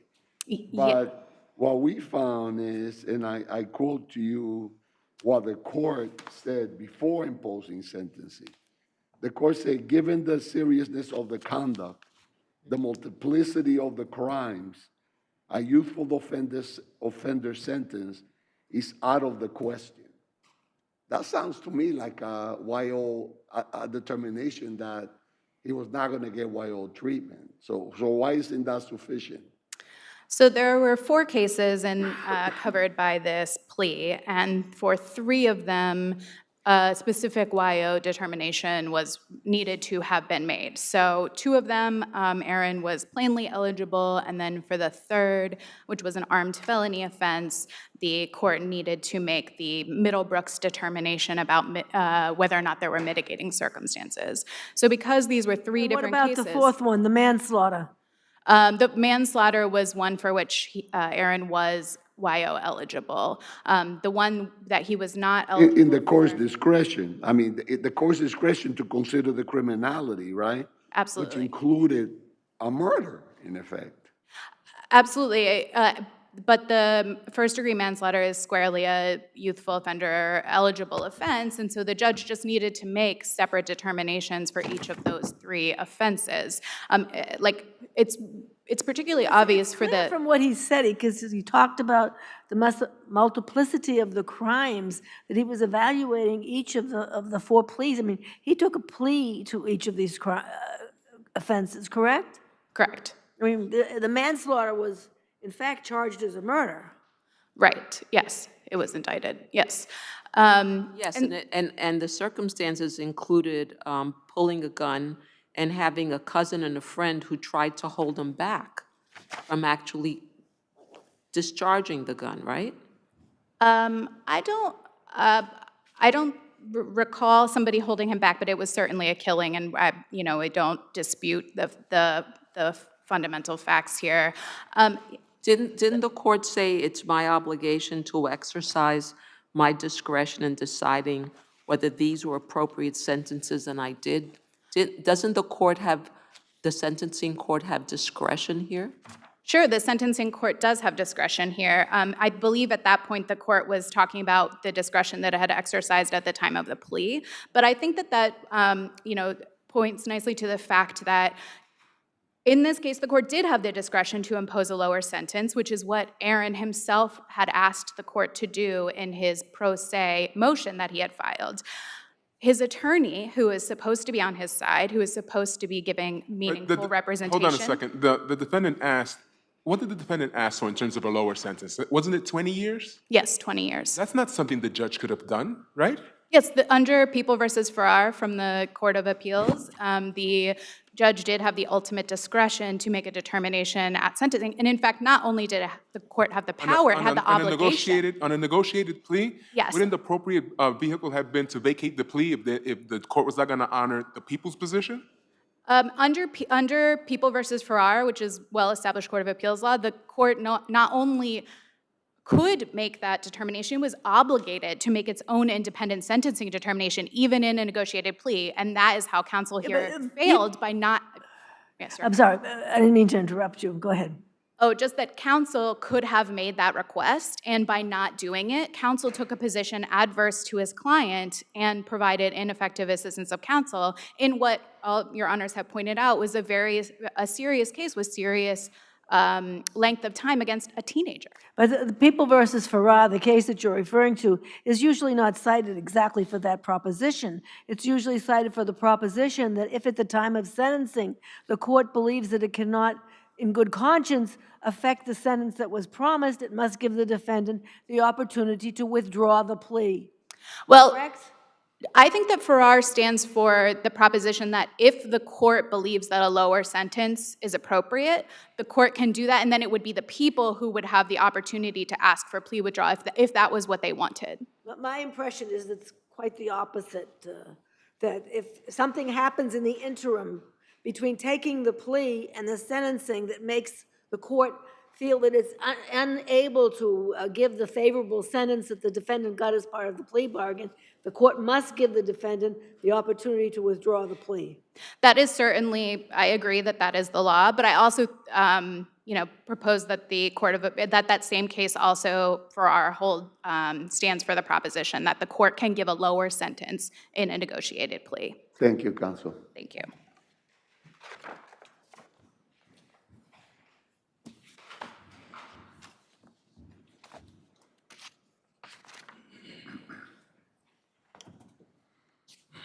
Good afternoon, and may it please the court. Levi Stote for the people, the Bronx DA's office. We're here today because the defendant killed a man. I know this not because a jury told me through a finding of fact. I know this because the defendant told us himself during his pleas, along with 3 other indictments. During that process, he also, as a condition of those pleas, agreed to a waiver of the right to appeal, both in the oral colloquy and in the not 1 but 4 written waivers. That handles most of the issues raised here before this court now, but even if that were to be overridden, to build off what some of your honors handled with questioning before, the youthful offender status was properly handled by the sentencing court. You can review the minutes. It wasn't that the judge was saying as a legal matter, we can't discuss whether YO status can be done here. He was looking at the person and the 4 indictments before him, and in his evaluation of those facts, and they are serious facts where we have a victim who is deceased, where we also have a victim in the robbery who was left unconscious and had to have staples in his head, he looked at this escalating conduct, right? The first 3 indictments happen when the defendant is 17. We have a robbery, we have a criminal sale of drugs to an undercover officer. The 3rd indictment, we have it indicted as the murder, right, where he pled to the manslaughter. The crime doesn't stop, because once he's put in for that homicide matter, then we have another felony assault happening while he's held in. The judge looked at all this. He looked at the multiplicity, right, the plurality of these things, and he properly used his discretion. He looked at the well bargained for 22 years. 22 years is quite a deal. It's a lot more than the victims in this case got. Looking at this, and the question of whether this is an excessive sentence, it almost shocks the conscience to think that 22 years is too serious of a punishment for what happened here.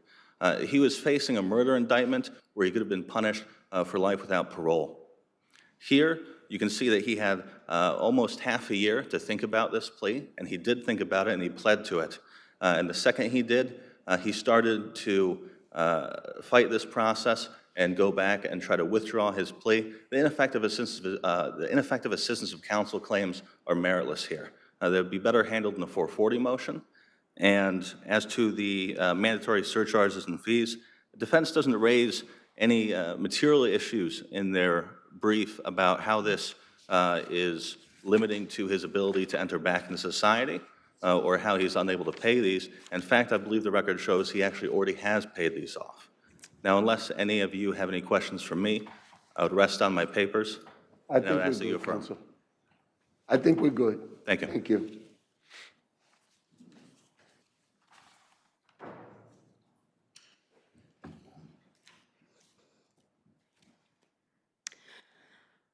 The sentence in this case, 22 years is a long sentence for a manslaughter conviction. I think we've, in our briefs, we've cited many cases with much... But that was what was negotiated.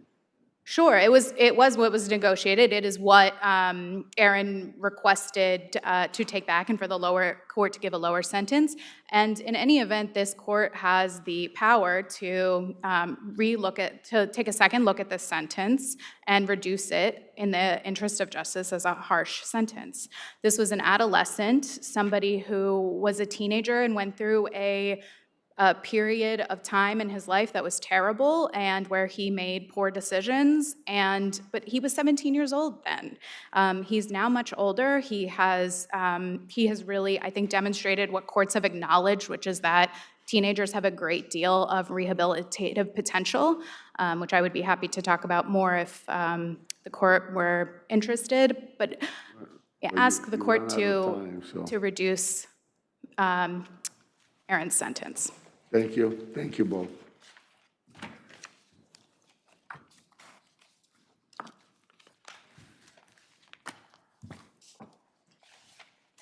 Michael Cohen versus Trump.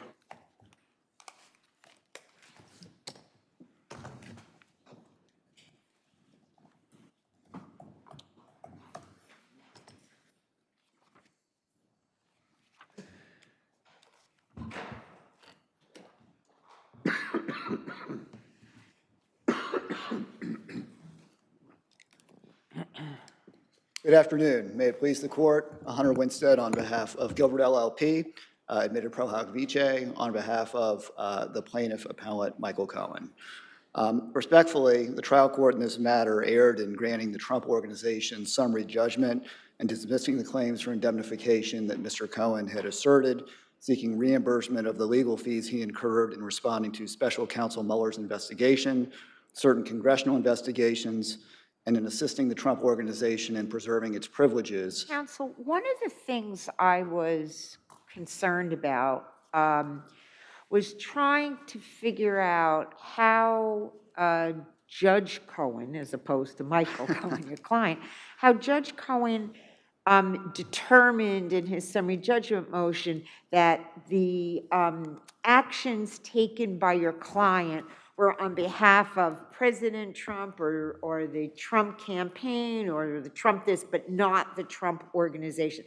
How did it, I didn't see it in reading just the decision, but how did he, what did he base that on? That was part of my concern. Yes, Your Honor, and that's a wonderful question, and I appreciate it. And there's no relation between Mr. Cohen and Justice Cohen, just to Yes, I didn't think so, but I just want to make it clear. You know, what we did in the argument, it was a strange proceeding below, respectfully. We had a discovery hearing. Discovery was not yet closed in the matter. There were notice depositions outstanding. And the Trump Organization went to that hearing and said, we've got a summary judgment motion we'd like to file now that will wipe this all off the boards. And so Justice Cohen allowed that motion to be filed. And the crux of the motion was really geared towards the argument that Mr. Cohen's personal motivation or personal interest was disqualifying in terms of his rights to indemnification under either the oral agreements or under the indemnification clause in the operating agreement of the Trump Organization. So his conduct somehow evaporated 7.2 of the operational agreement? There were two layers of argument, sir. One was that his motivation to reduce his sentence through his cooperation took him out of the sphere of what was indemnifiable under 7.2. And then separately, there was an argument that his criminal conduct that he pled guilty to had a similar effect for certain of these matters. It's worth noting, and this goes to your question, Your Honor, this was really like 11 separate claims for indemnification, not one big one. So a claim for the Mueller investigation, 4 different congressional investigations. I mean, was there partialing by the judge of the congressional investigation, the AG's office, Manhattan DA's office investigation, all of the other, the Mueller inquiry? Yes, sir. They're addressed separately. They're lumped in somewhat in the decision, but they were addressed separately throughout the course of the litigation. So Mueller's 1, Senate Intelligence Committee is 2, House Intelligence Committee is 3, and right on down the line. And what we did in the oral argument, just to take a step back, we showed up to argue about whether the criminal conduct that was pled to by Mr. Cohen or his motivation had an impact on indemnification. What you see in the ruling is something different. We really didn't brief, and the Trump Organization's motion wasn't predicated upon the idea that these investigations weren't related to Mr. Cohen's employment with the company. And indeed, as you see in our briefing, the general counsel was deposed by me in this case, and he said almost down the line for all of these matters, They had indemnified other people at the company for them because they were reasonably related to their employment with the Trump organization. And that satisfies the nexus test or the connection test that you see applied by New York courts when you apply this by reason of the fact language that you see in the Trump organization's indemnification clause in their operating agreement. So what we did at the oral argument was sort of argue over some things that weren't really in the briefs. But what Justice Cohen said, and you'll see it in the transcript, is he said, okay, Mr. Winstead, what's the Mueller investigation about? I mean, why is Mr. Cohen there? And I say here and submit to this court, he's there because Special Counsel Mueller wanted to ask questions of Mr. Cohen about his negotiation while he was at the Trump company, the Trump organization, of the Trump Tower Moscow deal. You read the Mueller report and the excerpt we've put in, there's dozens of references to that project and to the Trump organization's involvement in that project. We all know that the broader scope of the Mueller investigation, just by way of example, was, were there things going on between the Trump organization, this possible business deal in Moscow, and Russian interference in the presidential election in 2016? Mueller wanted Cohen to address the Trump Tower Moscow project component of that inquiry for purposes of the broader investigation. He's being asked these questions, and it's clear from the report what he's asked about. It cites to his testimony. He's being asked, who did you meet with at the Russian government? What did you promise them? When did you meet with them? Any overlap with the presidential investigation? All of this is stuff that Mr. Cohen is doing while he's employed by the Trump organization in 2016. That's the reason he's there. So, it's clear to me that what's contemplated by the operating agreement, which is very broad, I mean, it extends to not just civil proceedings, criminal proceedings, it extends to any kind of investigation. I mean, was there any serious dispute with respect to what, I mean, these are proceedings, Any kind of right? investigation you can imagine, sir, it applies to an inquiry. Right. I mean, I guess theoretically, if somebody calls him on the phone and asks him a question, he'd be entitled That's to an indemnification. Or an investigation that could lead to a proceeding, so. And what's, I think, telling about the language in the indemnification clause, and look, there's a lot in the briefing about to construe these things narrowly or broadly. This is about as broad a language as I've ever seen in one of these things. What we see in the Crossroads case that's cited in our brief is if you got broad language, you apply it broadly. There's not limitations on any, sort of cooperation or particular kind of investigation. You read the language as it's intended. And what was clearly intended by this language is if you work for this company and you get dragged in front of an investigative body, either in your capacity as a current employee or a former one, the language is clear, it applies to former employees. It's clear that they covered former employees. Absolutely. Mr. Cohen was at the point he gets dragged in front of all these bodies. We'll pay for your lawyer. You're there because you work for the company. You're there because they're asking you things about your work for the company. And that's the strand that runs through all of this. Now, the two things that I think were addressed somewhat in the court's opinion, what was argued by the Trump organization below was, well, Mr. Cohen's given some of this information because he's motivated to reduce his sentence. Important to note, his cooperation in these things predated being charged with anything. He's cooperating with these investigations in 2017. He's part of the joint defense group with the Trump organization at that time. He's working with their lawyers. He's running his statements by them. The notion that he wasn't, if he's being indemnified in that capacity, which he was, they were paying the bills for a while. And when they liked what he was saying, the notion that that somehow morphed into a non-indemnified matter because Mr. Cohen continued to cooperate with these investigations so he could reap some benefits in his sentencing, there's no precedent for that anywhere. Counsel, I'm sorry. could you clarify something, well, at least tell me how you view it? Yes, ma'am. So in looking at the operating agreement, there were a few things that struck me as unusual or expansive in your words. So one was that section 6.3 where it says that the member, and we know that there's but one member, the member may use the title managing member, manager, president, chairman, or any other title, right? Yes, ma'am. But then when we look at 7.2, the indemnification affects any functionary of the company or of the member. So I would think that it would have said and. You know how judges get stuck in and versus or, right? Yes, ma'am. But it says it shall be a person who's a functionary of the company or of the member. And of course, the member is referred to by any title that that person chooses. And then we go on to the non-exclusivity of rights, which is 7.4, which says that the right to indemnification shall not be exclusive of any other right which a person may have or hereafter acquire. How do you see this? I see this as follows. A functionary of the company includes somebody who works for the company. There's references in section 7.2 to people who are employed by and executives and officers of the member. I read that to mean the company. What's a functionary of the member?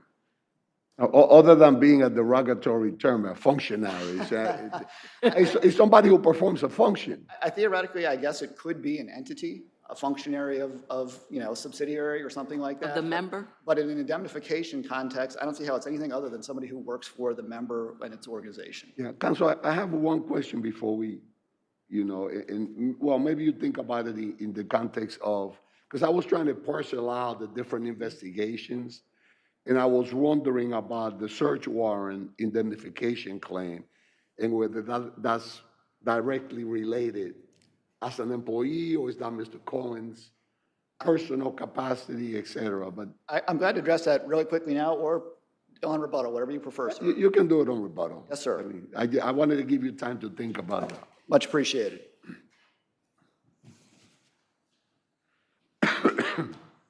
Good afternoon. May it please the court, Clifford Robert on behalf of respondent, defendant, the Trump Organization. Section 7.2 of the operating agreement needs to be narrowly and strictly construed. And as such, the language clearly provides that indemnification will only stand, quote, by reason of the fact. Here, Justice Cohn below in the trial court summary judgment decision determined that the claims for which By reason of the fact that he was an officer, employee of the Trump Organization. That is correct, Your Honor. However, what Justice... Was he? Yes, he was during the time, and in the amended complaint, he clearly says that he was covered by this agreement. There's no dispute that this agreement is what governed. First, they said there was an oral agreement, but ultimately it's determined that 7.2 was the governing provision for this case. What Justice Cohn determined below is that when you look at the three items for which indemnity was being sought, the special counsel, the arrest issue, and the search warrant, and the congressional investigations, Mr. Cohn being brought to those proceedings was not by reason of the fact that he worked at the Trump Organization. It was that he happened to know information, but it was not by reason of the fact. How did he know that information? Well, sir, as to the search warrant, which was the last question you asked Yeah, about. well, address the search warrant, but I'm more interested in the Mueller investigation. I'm going to get to those, Your Honor. As to the search warrant, even by the admission of Mr. Cohn during his deposition, that was as a result of the criminal investigation of him personally. Him seeking indemnification for that clearly falls outside the umbrella of 7.2. He wanted payment for a review of privileged documents, but the privileged documents belonged to my client, and they had their own lawyers. As far as the Mueller investigation is concerned, as Justice Cohn said, the primary purpose of Mueller was to determine if there was any alleged collusion between the President Trump's campaign and the Russian government, not the Trump Organization. The fact that... But the fact that, I mean, I think you're limiting this, we're talking about getting caught up in words and things. I mean, by reason of the fact that he was an employee there, that's why he knew some of that. And it's like you need a knife to cut it, to cut it apart. I think it's a tough line to draw to say that it had nothing to do by reason of the fact that he was an employee there, even if he's now was doing something else. I just think it's really tough to make that distinction. Well, Judge Kapnick, I agree with you to the extent that that you have to look at the words, and the words are everything. The indemnity clause is to be strictly construed dealing with the Trump Organization. Had Mr. Cohn had an arrangement with the Trump presidential campaign or with the Trump Foundation or the other institutions that were involved in this, this would be a totally different case. But as Justice Cohn said, the only defendant in this case is the Trump Organization. Right. And the information that he provided and what he did falls outside of what that was. But wait, I don't get that. I don't understand. I think maybe both of us. Yeah. Can you explain that a little bit more? How does it fall outside if those were facts that he had learned because at the time that they occurred, he was an employee of the Trump organization, even though he did other things afterwards? How do you separate that out? It goes to a hypothetical that Judge Cohn had at one of the arguments below, which he said that if an employee is at lunch with the CEO and the CEO drinks too much, and then the CEO goes out and has an accident, and then that employee is dragged in to have to answer testimony about the fact that he saw that the CEO was drunk at lunch, is that by reason of the fact that he was an employee of the company? It depends on the nature of the lunch. I would like to do some discovery about why, the circumstances, et cetera. I wouldn't decide that on summary judgment. But there was extensive discovery below, Your Honor, and Justice Cohn's decision was based on the record below, which included Mr. Cohn's Was there, what about the evidence that surfaced to which counsel pointed out that he was brought in to be asked by the Mueller, in the Mueller inquiry, to ask, to give information about who he met with in Moscow, what the nature of the deal was, what the reason for it be there. That's not personal, is it? That's right within 7.2. But that was one small part of what he was brought in there to do. The Mueller report was this expansive report, and if you actually look Doesn't that depend on Mueller himself? I mean, if I get dragged in to use your hypothetical, the judge below's hypothetical, if I'm asked about the nature of the lunch, why were you having lunch with the, oh, and by the way, we also know that you are, that you are an employee of the company, and we know that several rapes took place. We want to inquire about those, and the people who happen to be inquiring are the Manhattan District Attorney's Office and the AG's office. What do you suppose that he should do?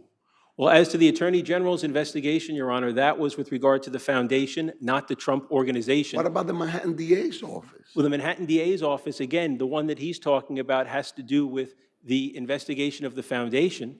And as far as his cooperation with the— I'm not so sure. See, you're trying to limit the investigation so narrowly so as to satisfy your request that we narrowly construe 7.2.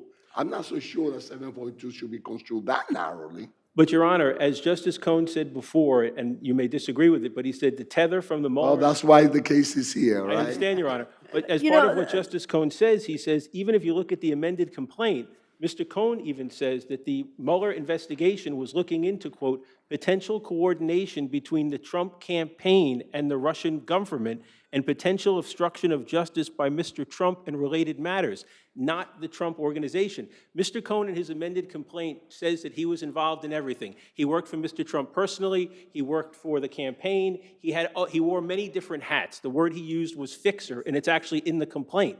The indemnification is solely as to the Trump organization. But the indemnification provision is broad, right? I respectfully would say it is not broad. Although I've read it, to me it's broad, and generally these indemnification provisions are broad because the company wants to be able to give the employee the lawyer that they want to give the employee, because obviously the point there is to help to control what's going on. And Your Honor would be correct, but it's the company. Here, what Mr. Cohn did was not about the company. And after discovery, after Mr. Cohn's deposition, after Mr. Garton's deposition, who was the general counsel for the Trump organization, Justice Cohn determined that this was not about the Trump organization. It was about Mr. Cohn and matters that related outside of that. And that's why we think that Justice Cohn's decision needs to be affirmed. Thank you very much. Thank you.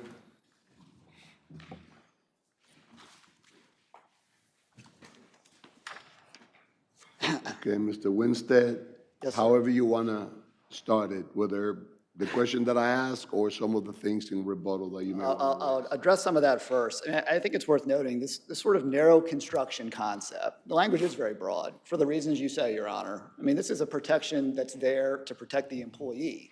This is there to protect the company. It's there for the company. The benefit that the company gets, as recognized in the Biondi case, is it gets to get good people to be executives at companies and on boards. Because without this protection, nobody good would want that.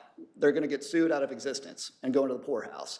So you're not going to get any good people to take these jobs. That's what the recognized public policy motivation for this sort of statutory regime that's reflected in this LLC statute.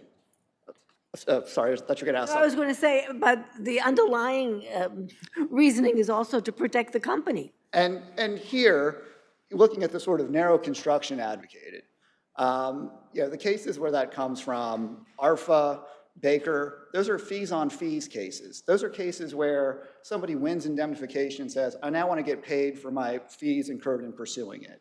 And the court's reaction in New York has been, that's not within the contemplation of what was contemplated by the indemnity. Sue you on your own. Yeah, tough, and Hooper, it's a case where you've got two members within a partnership or an LLC going against each other, an intra-company claim. Okay, the indemnification was not contemplated to respond to that. This indemnification was contemplated to provide protection to executives and employees of the company who were brought into investigations regarding the company. It's plain. Inquiries are sufficient for that.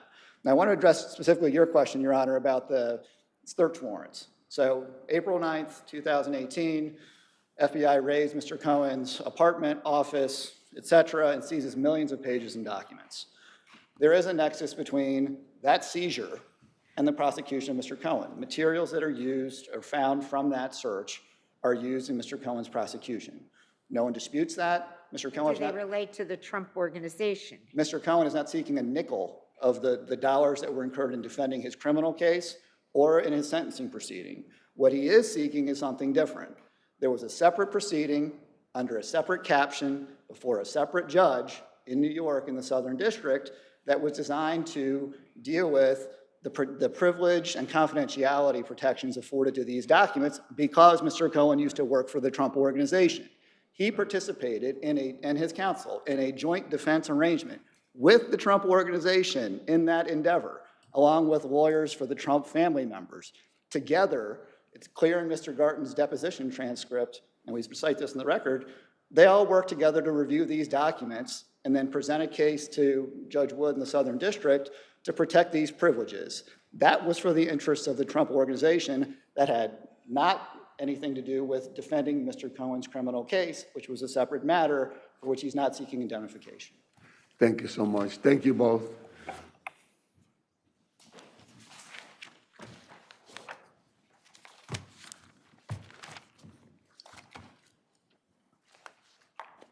Otero versus 635 owners.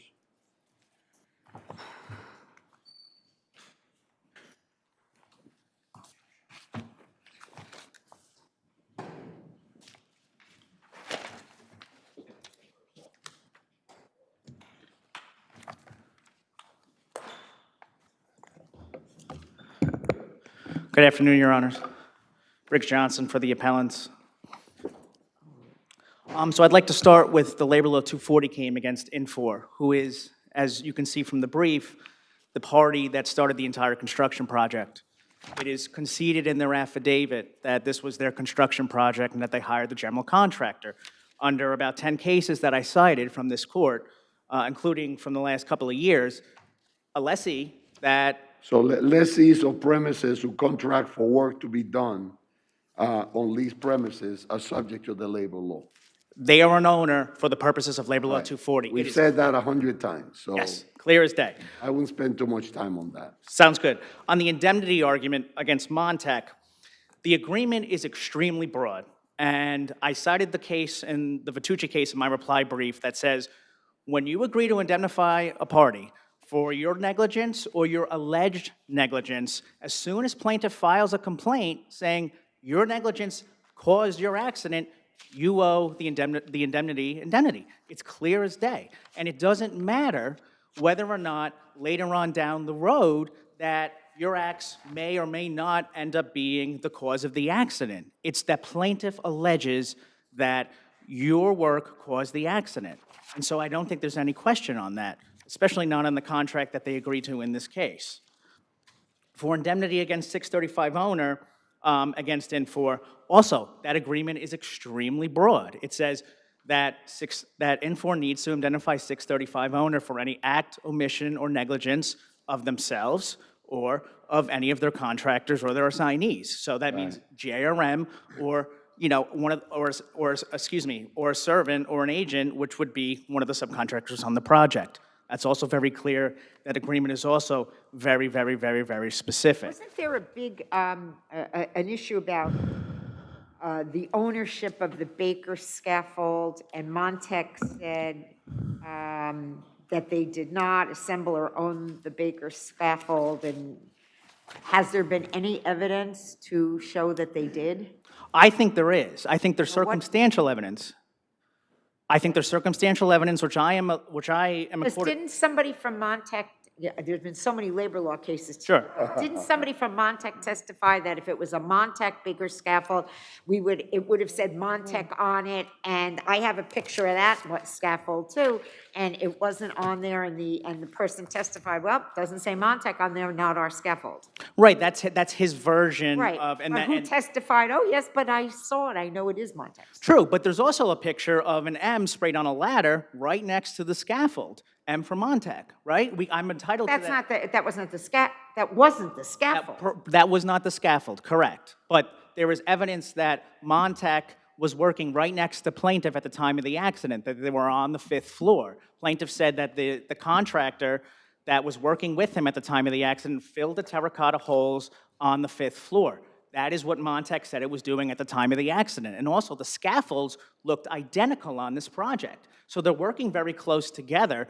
There is a reasonable inference on this Counsel, record. didn't Montec's employee also say that none of its scaffolds were on that floor, that whatever scaffolds belonged to Montec were on another floor pursuant to some other project that they were doing? That's what they said, but plaintiff contradicted that. Plaintiff said that the contractor that was filling the terracotta hole patches, which Montec conceded was its work, was working right next to him at the time of the accident, and they were using Baker scaffolds. So there is a question of fact that whether or not Montec was working right next to him. And if I can just move quickly to the sole proximate cause argument before my time's up, or if Your Honors would wish me to use that in rebuttal. No, you got a minute, so. Yeah, so on sole proximate cause,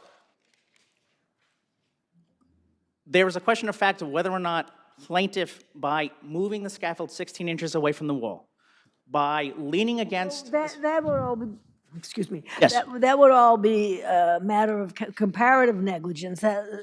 But not in this case, Your Honor, because the cases that my adversary cited, those cases all had a defect or something else wrong with the scaffold. The one case I want to talk about particularly is, actually, you know what? I don't know the name of the case before me, but they did not have guardrails, or that the scaffold broke in two. The scaffold in this case did not fall in two. There were guardrails there. But it fell, it overturned, and the plaintiff fell off of it. Right, but it overturned because there's an issue of fact whether or not the wheels were unlocked. He was leaning against the wall when it was 16 inches away. Yeah, but the thing is, the plaintiff testified that he locked the wheels, and nobody else came to see, was able to, came to see the scaffold until after it had either been dismantled or moved or whatever. So really, nobody knows exactly what the scaffold looked like right after the accident, except we have the plaintiff testifying that he knew he had to lock the wheels, and he did. Right, Your Honor, just quickly,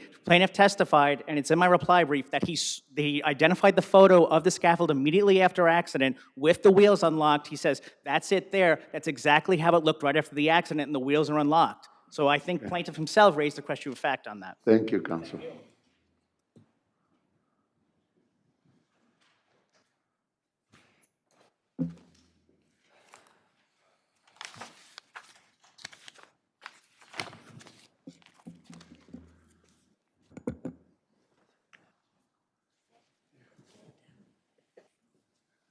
Good afternoon, may it please the court. My name is Lawrence Goodman, and I'm here today on behalf of the plaintiff respondent.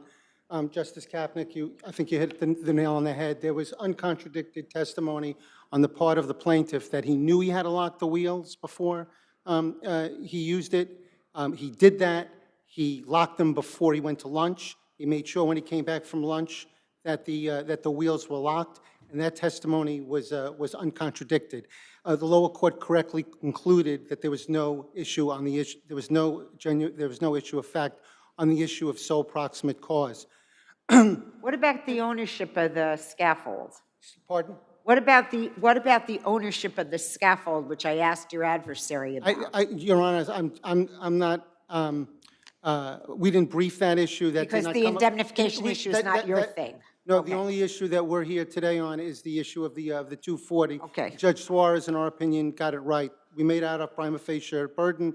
In an opposition, they failed to raise an issue of fact. I just want to take up an issue I think that Justice Mazzarelli raised, and that is the arguments that they're raising, even if true with respect to the condition of the position of the locks, would at best raise an issue only as to the comparative fault, which, as we know, is not a defense to a label or a claim. Right. What they failed to point out is that the plaintiff, in addition to testifying that he had locked the wheels, also testified that the scaffold that he was directed to use was wobbly and shaky even when the wheels were locked. And he brought this to his attention of his supervisor. He went above and beyond what he was required to do. He brought this to the attention of his supervisor, and his supervisor said, this is all we have to work with. So he did everything he was supposed to do. He checked the wheels before he started his work in the morning. He checked the wheels before he left for lunch. He checked the wheels afterwards, and they were locked, and it's uncontradicted they were locked. And the photos that he identified do not raise an issue of fact. He said that this was merely the location of the scaffold, not in effect the condition, and there's no testimony in the record who took the photos, when they were taken, and it's just as Suarez pointed out, there's no testimony, expert testimony showing that the wheels could have unlocked, or whether or not they could or could not have unlocked during the course of the fall. So for those reasons, the reasons that we've raised in our brief, we asked the court to affirm that portion of the order that granted summary judgment on the 240 Subdivision 1 claim to plaintiffs. Thank you. Now we get to the issue of who pays you. It's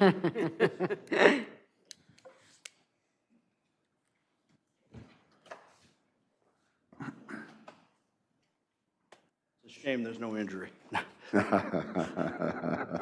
I'm sure you, I knew you were going to say that. I think I've been robbed of 2 minutes already, but Glenn Kaminsky with the firm Omni Demersive McManus, counsel for Montauk. Montauk did not own the scaffold, okay? What about the ladder next to it that said M that counsel raised? I'm sorry, I misunderstood. I'm sorry. What about the I asked that question and counsel said, oh, but there was a ladder right next to the scaffold that said M. So if you look at Mr. McPhillip's testimony and he's asked about this M, which maybe it's a Z, and he actually says it's not an M. All right, I don't have the citation available here. It's a 7-volume record. I apologize. But I ask you to look at Mr. McPhillips. He'll tell you it's not an M. But what Mr. McPhillips will testify to is that their scaffolds were on the eighth floor, that they would have only had scaffolds with spray-painted Montec on it. That plaintiff's testimony, by the way, at 1473 of the record, is that only Premier would have given him scaffolding. We know from Mr. Carlson of JRM that at 1557 of the record, he corroborated this testimony and said that each contractor was responsible for their own equipment. The appellant's own brief at page 23 says the contractors would not share equipment. All that is there for this ownership of the scaffold is hearsay, and nothing but hearsay. It's not circumstantial, it's just out and out hearsay. So at page 14 of our brief, we cite a case called Vargas. It's dispositive of the issue of whether or not Montec was a labor law defendant. But I will like to bring this court's attention to Velez versus Tishman Foley Partners, 245 Appellate Division 2nd, 155 First Department, 1997. It's a case I handed to counsel when we got here today. That shows, because in his reply they said, well, in those cases, in Vargas, the device was not damaged. Well, in Velez, the device was broken, and it still was not a labor law defendant. I asked for 30 seconds on the indemnity claim. You got it. Because as to indemnity, all you need to do... I mean, you had a cross motion that was not addressed, but at least it was silently denied. Subtly denied. I would ask this court, look, all you need to look at is compare Vitucci, the language in Vitucci that the appellant relies on, compare it with the language at 2426 of the record, the indemnity agreement, and you will see that it is not that broad clause. Here, the injury must be resulting from the work. The work is defined at 2416 of the record, meaning Montec's work, not all the work on the project, as appellant stated in their reply brief at pages 1 and 2. The clause continues, the injury must arise out of Montec's work. Again, this is not the extremely broad clause in Vitucci that requires only that someone claim an injury. The mere allegation was enough in Vitucci. That is not true here. And so what I would ask this court to do is search the record and actually grant Montec's summary judgment. Thank you very much. Thank you, counsel.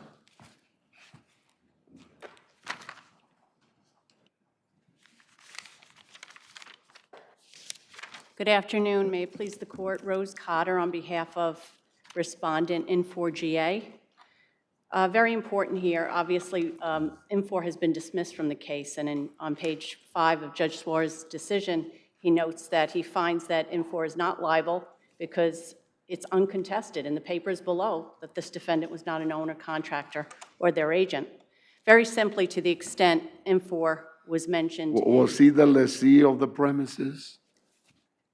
Yes, they were the tenant. They were. So as a lessee, don't we have myriad of cases in this department that finds that someone who leases premises and contracts to do work in those premises is a labor law defendant? Yes, but just a couple of things as to that. One, no one ever asked for Infor's deposition, and the only thing attached to the papers is my client's affidavit. Michael Gregerson admits that Infor leased the premises. They were not in the premises. They contracted with JRM to construct in the premises, and JRM was in control. At no point does Michael Gregerson, who's a corporate gentleman, say that he has construction experience. He had no authority to supervise and direct, which is the key issue for one to be deemed a statutory owner. But most importantly here, the argument of statutory owner as to my client was not preserved below. It was never made. So I was dismissed from the case. This appeal is brought by 635, JRM Construction, and SL Green, and even in their notice of appeal, they don't mention my client. They're appealing the granting of 240 as to the plaintiff. The plaintiff himself, I was dismissed from the case, my client, and he did not serve a notice of appeal appealing the dismissal of my client. No mention was made of my client in the papers below with respect to being a statutory owner on the grounds that it was the lessee of the premises.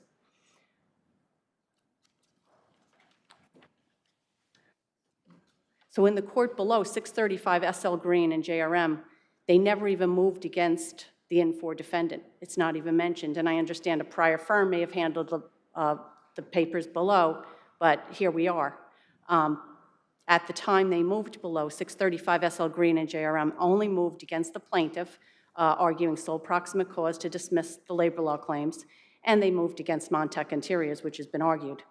Also in the court below, 635 SL Green and JRM did not oppose my motion, Infor's motion, with respect to anything. I was moving to dismiss plaintiff's case, and that was JRM 635 and SL Green's opportunity to jump in then and say, hey, they should be deemed an owner here too. You know, whether there was an oversight, they never requested my client's deposition. The issue of whether he had even the authority to supervise or direct the contractor's work was never even explored. Finally, I would rest the remainder of my argument on the papers, and I thank the court. Thank you.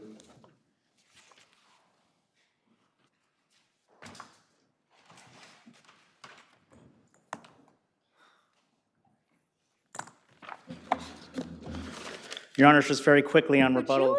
Could you address the argument that Infor just made? Yes. And there was nobody that opposed her motion? No, that's not true. Plaintiff moved for summary judgment against all defendants. Correct. On 240. Infor moved for dismissal on 240, all defendants. So that issue is on the record and it is preserved. No, but did you ever, I mean, the plaintiff, well, did anybody oppose her motion? Yes, plaintiff did. plaintiff did. And And it also, was granted because, but you didn't oppose it, the prior firm did not oppose the motion. and the plaintiff did not. Plaintiff didn't file a Process- notice of appeal for whatever reason. So But how do we get her back in if we thought she belonged back in? Not her, but her client. Right, so like I said, the issue is preserved on the record, okay? So 240 has been argued. It is, the plaintiff moved against Infor moved to dismiss that claim against plaintiff. Also, the court can search the record on summary judgment. And also, there was a case decided by this very court, September 13th. It's the Rosa case. Citation is 2022 Westlaw 4136724. When a party raises a legal issue for the first time on appeal, as long as the issue is determinative and the record on appeal is sufficient to permit review, this court may consider the new argument. And, Your Honor, these are judicial admissions that they are the tenant of the project. We do not have an accident here if Infor doesn't say, let's do a build-out. And I understand there's a mistake by the prior firm. It's a good labor law firm. They obviously made a mistake. I'm here saying there is no case without Infor. It's just, we're not here. And it's just beyond. And the only basis for removing them was the fact that they were not a proper labor law defendant. Right, and the lower So court. it's a legal issue. Right, and so the motion court accidentally misconstrued the law. The law was improperly briefed below, and for whatever reason, plaintiff didn't file a notice of appeal. I can just quickly touch for 20 seconds on the contractual indemnity argument. You got it. The agreement is governed, and it's a well-accepted rule of law that we know from law school and from rules of evidence that words that come first in statutory and contractual construction govern everything that follows. The agreement, 2426, with JRM and Montec, that Montec is supposed to indemnify JRM for all claims resulting from the performance of the work for the project, but that the work is caused or alleged to be caused by Montec's negligence. Alleged is a dispositive word. This court has ruled on this issue many, many times. JRM is entitled to indemnification from Montec. I thank you for your time today. Thank you. Thank you.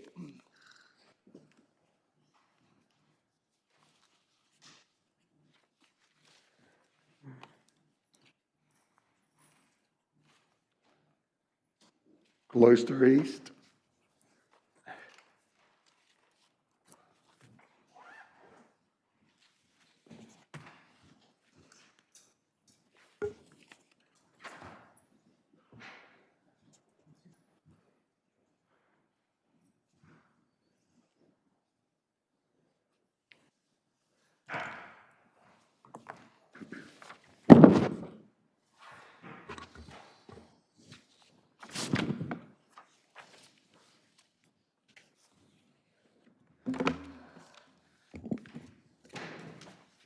May it please the court, Robert Garçon for the Cloister East Inc., the Drabenko Brothers Realty Inc., Jaslor Drabenko, Nicholas Drabenko, the estate of John Drabenko and Walter Drabenko. From what the court said previously, they've obviously read the briefs that have been put before the court in assessing how much time I should be given, and I'm grateful for that. But, Your Honours, this case involves issues of access to justice, not just for Cloister Cafe and the individuals who held the liquor license, but also, as His Honour Judge Kaplan before the SDNY recognized, for hundreds of businesses that may, for want of all knowledge, may have forgotten to dot an I or cross a T, but like Cloister Cafe, have paid taxes for the past 33 years, quarterly taxes for the past 33 years, were all up to date in respect to franchise taxes. I'm curious, counsel, so you're saying that the corporate dissolution of Cloister East is a small matter that Cloister overlooked?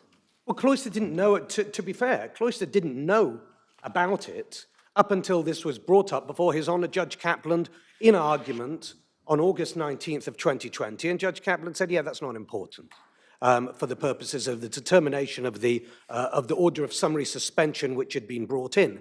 Thereafter, when we were having the argument about whether or not Article 78 could be allowed for an order of summary suspension, His Honour Judge Kaplan, and that's the issue that gives rise to the secondary, they're not secondary in status, but the secondary points of appeal which relate to judicial estoppel, as to what transpired was, at first the Attorney General said, Article 78 is not available to Cloister Cafe down in the state court because it's not a final proceeding. His Honor Judge Kaplan said, well, if you're saying Article 78 isn't going to be available, I'm going to retain jurisdiction here, unless you tell me differently, unless you tell me that you're not going to oppose it down before the state court. On the issue of order of summary suspension. That resulted in what we see at A709, A710 within the record of the Attorney General putting in a letter to Judge Kaplan saying, we will not oppose the Article 78 in the court below on the order of summary suspension. But counsel, what difference does that make? If the corporation is dissolved, it lacks the legal capacity to sue. Are you saying that that's a matter that can be waived? With respect, well, first, it can be waived. Capacity can be waived. There is abundant case law in relation to that. And the AG's office said that they would. The AG's office in the letter stated, said they wouldn't. But does that bind the court? Or does that prevent the Article 78 court from addressing the lack of capacity? So two issues in relation to that. First, it's a defense of lack of capacity, which is asserted. Surely a court can bring it up sua sponte, but if a state agency waives it, then says, yes, you're allowed to sue or you're allowed to bring an Article 78, but then in a separate proceeding come back and say, oh, no, that was just in relation to the order of summary suspension, but when we're looking at the revocation, that doesn't apply. With respect, that is something that as lawyers, as judges, that strikes at one's guts, that when you have a lack of equanimity in the law, when you have the AG saying one thing in relation to one aspect and another thing in relation to another aspect, that's not the way a state agency, when I was prosecuting, that's not the way that I behaved, because there should be equanimity running across the law. Turning to Your Honor's point in relation to capacity, there's a two-stage test in the law, and the case law has been a bit scant, and we point this out within our briefs, because the case laws we have it in 151st Street Liquors relies upon B&O, but B&O states two things. He says, first, because the corporation was dissolved and it did not seek reinstatement, therefore, it lacked capacity. That's because B&O then relied in turn upon Larissa Corporation or Larissa Capital Corporation versus Gallo, which goes into a very detailed analysis of the fact that the seeking of reinstatement can preserve capacity. And what we had here with Cloister Cafe is the Cloister Cafe from 2015 involved in a tax audit, a sales tax audit, not a franchise tax audit, because let's get this right for the court. This is a tax law. Tax 203A lays out the social contract between corporation and paying taxes. You pay in, therefore you can use the beautiful instrumentalities of the state in relation to franchise tax. This, we presented evidence. You had evidence from Mr. Eletto at 1061 to 1067, who is an accountant, stating this corporation has paid its taxes and is in an active negotiation when it comes to sales taxes, and which, as it transpired, 2 months after the proceeding denying them capacity, they were fully reinstated. So counsel, I'm just gonna like ABC this. So there's other situations where parties are deemed to lack capacity, right? So for example, a minor, court wouldn't really care if the parties agreed that the minor could consent to a contract. Court would never follow that. Or you have a decedent, and a state has to be created, right? And an administrator has to be appointed, and the court would never be bound by an agreement, for example, amongst the heirs. We don't care about that. So you're saying in this situation, the court, to again reflect on what I asked at the beginning and what Judge Acosta just followed up with. So you're saying that the issue of the corporation's dissolution is something that the court can simply ignore? No, I'm not saying that it should be ignored. There's the dissolution. There's a 2 to 3 stage test. Dissolution, delinquency, and a lack of seeking reinstatement. Now, But the taxes weren't paid until after the judgment. no, Your Honor. 33 years of 33 years of taxes were paid, franchise taxes were paid, quarterly taxes were paid. Those were delivered to the court. The court had those. So There was an issue what of- taxes were, There was an issue of, the $140,000? No, well, The there was a- tax warrant that was issued in 2019. There was a sales tax audit, which is different from what tax law 203A deals with, which is franchise taxes. It was a sales tax audit that started in 2016. They were under active negotiations for. They settled for $55,000, and then it was later, 2 months after. The capacity was torn away from this corporation. The corporation was rehabilitated. It is a fully. But is the rehabilitation retroactive? Because yes. What's your authority for saying that? Tax Law 203A subsection 7. I beg your pardon? Tax Law 203A subsection 7. Once the taxes are paid, once a corporation has been rehabilitated, nunc pro tunc, everything goes right back to the beginning. Every corporate act that a corporation has done, nunc pro tunc, is rehabilitated. It is fully retroactive. And that means that in Article 78 that was brought when the corporation lacked capacity, all of a sudden springs a new life? No, it doesn't. And that's the problem therein. And that's why the Larissa court gave that 2-stage test, because Your Honor, with respect, is focusing on dissolution.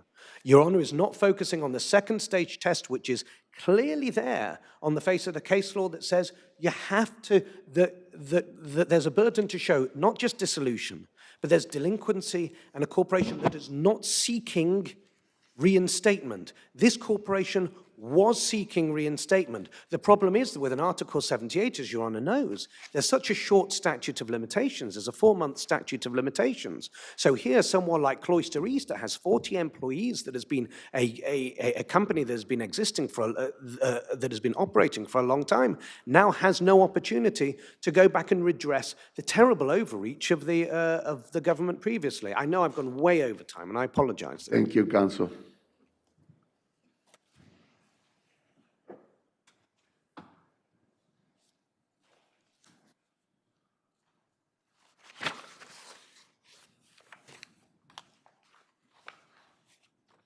So if you could please first address, after you identify yourself, address the issue of the letter to Judge Kaplan and, I mean, counsel didn't call it that, but the sophistry involved in then preventing them from suing in the Article 78.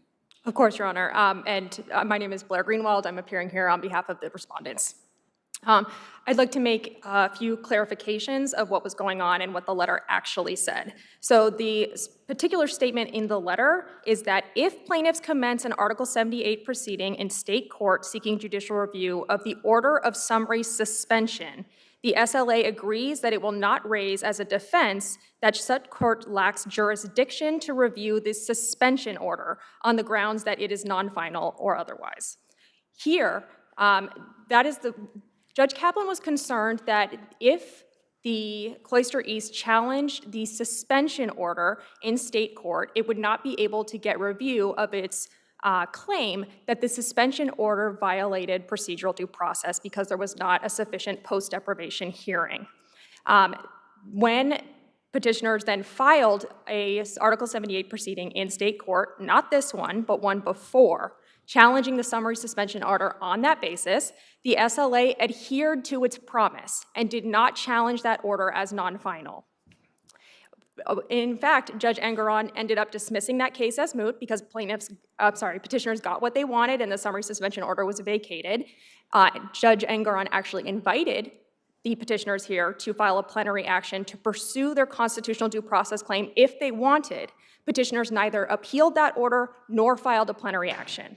In this separate proceeding challenging the SLA's cancellation order, the agency then presented the argument that petitioners here lacked legal capacity.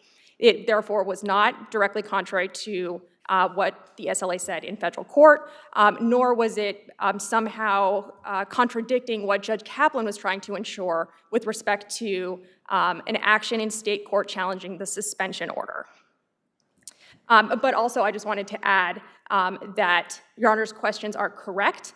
Even if there is some kind of waiver that did occur here, the court can sua sponte, as petitioners acknowledged, look at lack of legal capacity and dismiss on that basis. If there are no further questions on that point, I would just like to address the actual lack of legal capacity here. So Supreme Court properly concluded that petitioners lacked capacity to sue because they didn't pay their back taxes and reinstate their corporate status in order to properly commence this proceeding. Cloister declined to take these steps despite ample notice and opportunity to do so, including when it was served with a tax warrant in 2019, or when the SLA noted its dissolution in late August 2020, many months before this proceeding was commenced in February 2021. This case is therefore squarely controlled by 151st Street Liquors, which held that a dissolved corporation lacks capacity to sue. Neither of Cloister's arguments made here overcome this controlling precedent. Cloister argues that Supreme Court was somehow required to conduct a full-scale evidentiary hearing on whether Cloister had, in fact, had a tax deficiency. But there's no dispute that Cloister remained dissolved when this suit was brought, and that's all that's needed under the tax law and the BCL to find lack of capacity.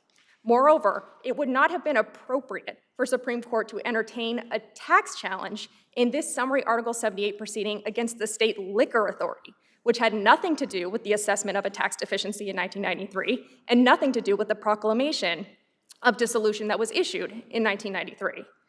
If Cloister had wanted to challenge those issues, this was not the proper proceeding against the SLA to do that. And finally, I'd just like to mention that counsel has made arguments that simply showing some efforts to pay taxes and seek reinstatement should somehow be sufficient in order to bring a suit in the state court. It is not. Under the law, you need to be already reinstated in order to commence a proceeding, and what petitioner proposes here would in fact contravene the purpose of the statutory scheme by allowing a corporation to prematurely bring suit by merely showing some efforts without ever actually paying its taxes and getting reinstated. For all of those reasons, including those stated in our brief, we urge the court to affirm the decision below. Thank you, counsel.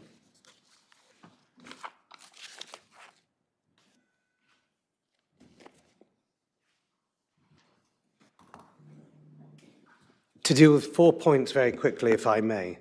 First and foremost, there is no evidence in the record to support what the Attorney General has just said, that the Cloister Cafe never sought to do anything in terms of payment back. That's just made up.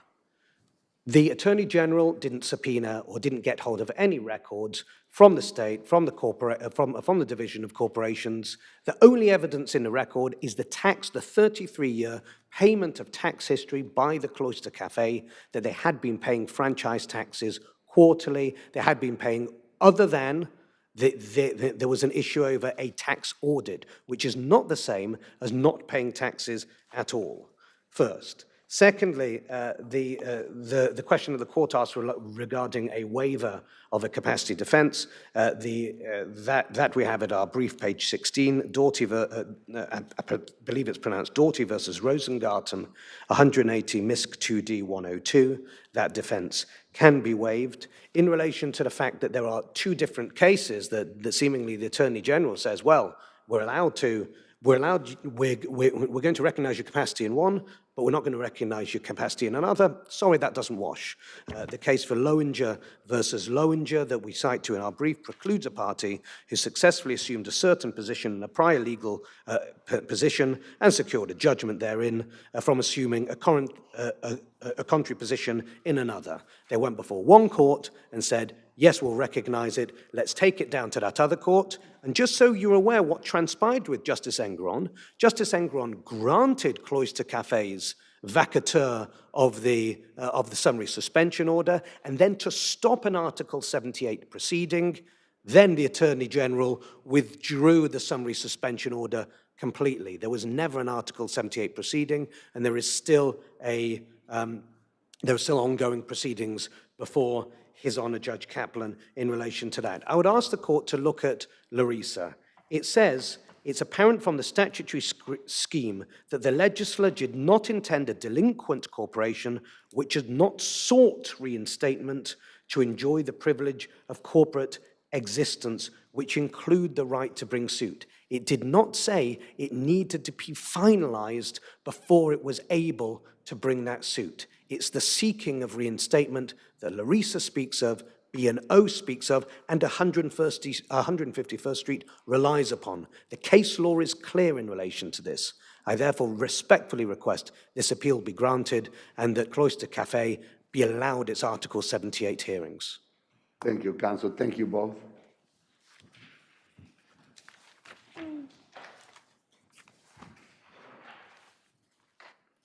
Moose versus Triborough Bridge.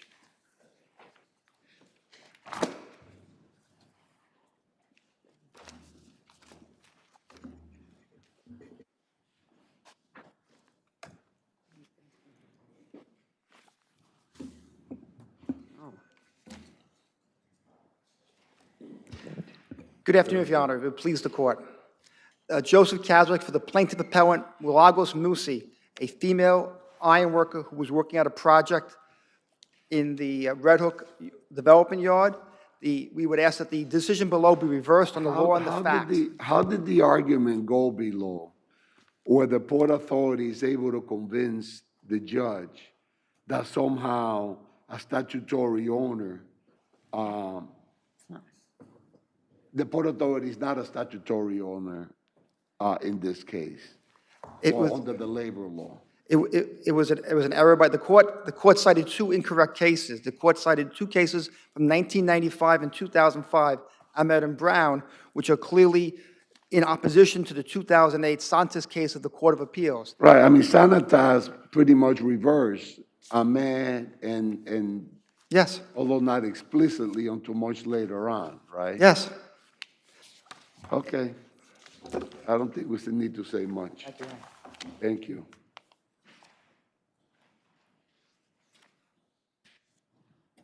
It's late in the day, counsel, so I'm cutting to the chase. Oh, let's cut to the chase. This is not Sanitas. My name is Stuart Greenspan, Ruben Fiorella, Friedman, and Mercanti.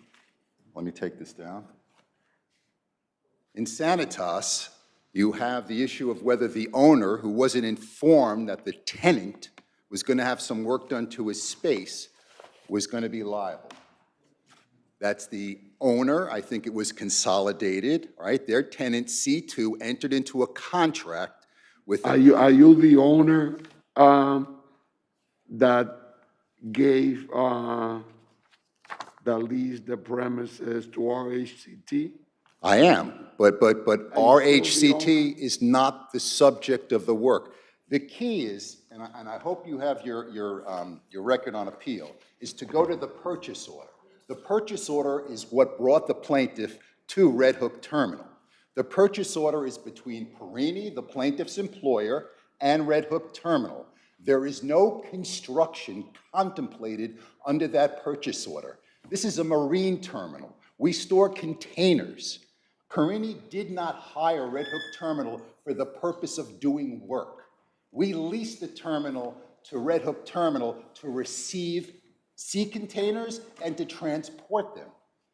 There's no reason why Port Authority would have any reason to believe that work, construction work, would be done on the terminal space. That's very different than Sanitas. Why do you need to know? You're the owner.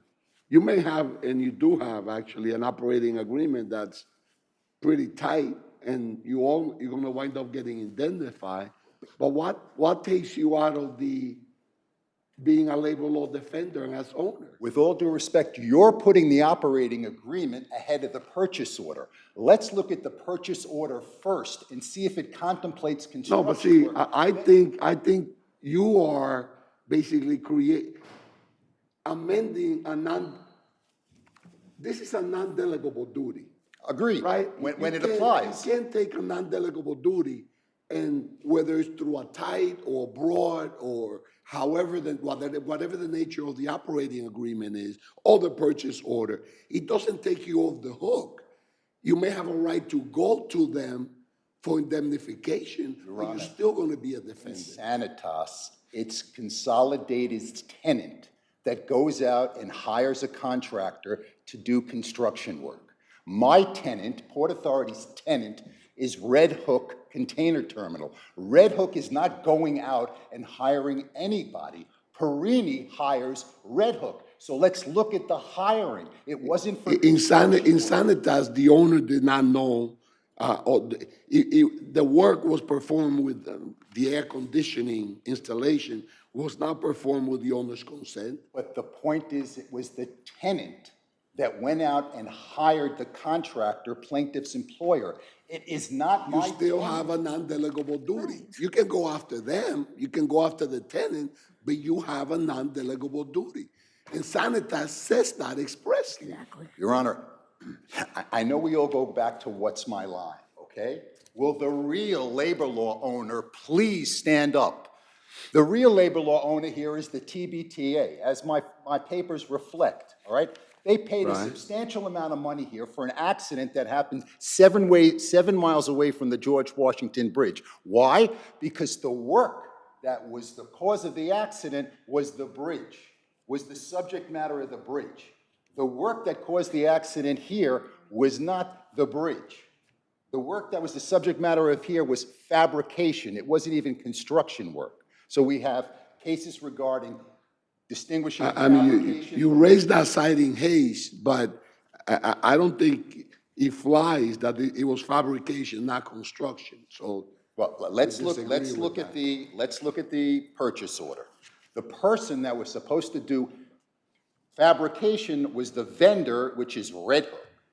So it wasn't even contemplated under the purchase order with Perini that Perini would be doing fabrication, let alone construction. We lease a terminal. They're taking in containers and they're transporting them. It was never, ever contemplated that construction work would be done there. And as lessee, they are, especially a lessee who contracts to do work in the premises being leased, as we already cited the cases in the, I forget which of the labor law cases we got, there were too many, but clearly they are a proper labor law defendant. In one instance, the court below said a lessee, I think it was Infor, it was the previous case, was not a proper defendant, they are lessee. Well, a lessee who contracts for work is a proper labor law defendant. The owner are always on the hook. That's my point. We did not contract for work. Let me just read from... It doesn't matter that you did not contract for work, counsel. Sanitas doesn't stand for that proposition. Okay, this is from Sanitas. Hence, Consolidated, which is the owner, may not escape liability as an owner based on its lack of notice or control over the work ordered by its tenant. My tenant didn't order this work. My tenant operates a marine terminal. The purchase order that it entered into with Perini, all right, which is the agreement, did not order work. It ordered the... What's their connection? What is their connection with RHCT? My client? No, not the authority, but the lessee, RHCT. What is their connection? They operate the terminal, which is owned by Port Authority pursuant to an operating agreement. Right. Right. Just like the lease. So go ahead. The lease is the agreement between Consolidated and C2, the tenant, okay? Right. And then the tenant goes out and orders work. And the plaintiff comes to the premises, engages in work, gets injured, and the owner is liable. Right. The tenant here, Red Hook, did not order work. It did not hire Perini. Did not have it. That's the linchpin. We didn't order the work. There's no nexus. The nexus that's present in... See, I think that argues for a long removed tenant who is somehow given the authority by the individual or the entity to which you contract and you have an operational agreement with, that somehow that relieves you or what is in effect a non-delegable duty. And I keep coming back to that, because no matter what the facts are, whether you had knowledge, whether you didn't have knowledge, whether the work was actually ordered by the lessee, all of those, I think, are inconsequential issues with respect to you being a defendant. Now, you have an operation agreement that's going to give you, and I read it, it's pretty tight. I think you're ultimately going to get indemnification, but your name is still there. You're a proper labor law defendant. It's incorrect to re-sanitize. So there are two owner labor law defendants in this case. TBTA as the owner of the bridge, right? Because if anyone was negligent here, it was Perini, right? They provided Ms. Muse with a scaffold that didn't have wheels, right? So they're negligent. So we know that the TBTA paid a substantial amount of money in a situation where they rarely, if ever, went to the terminal, right? Because they're the statutory owner vicariously liable for the acts of their subcontractor, right? And now you're saying that there's another owner, labor law defendant. How many can you have in one case? Well, in this case, at least two, you and RACT. So the Court of Appeals may disagree, but.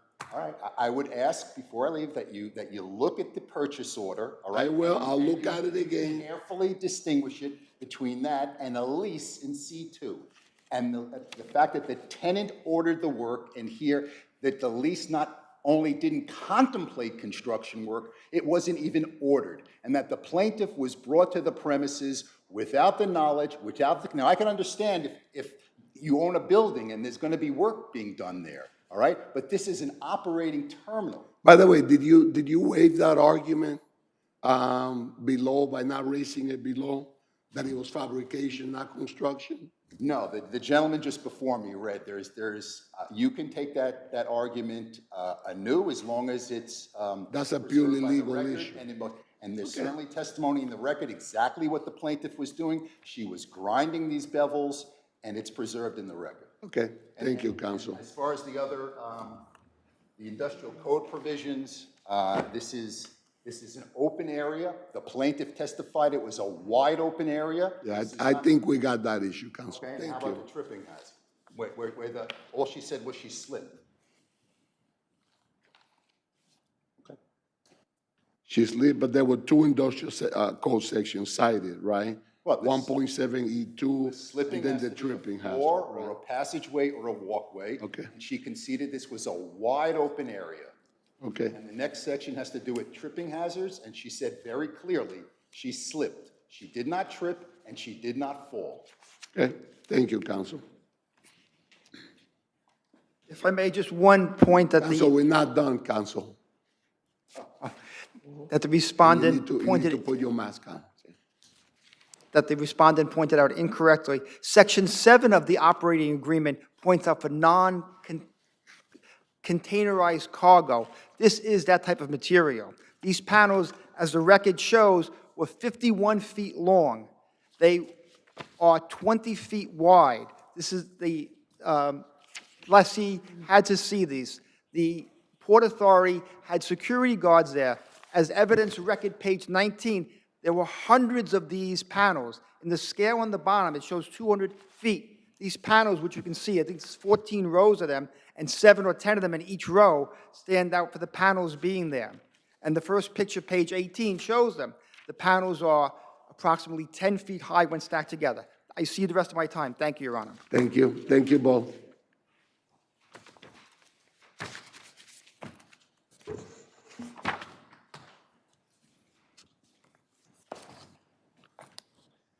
People versus Jimenez.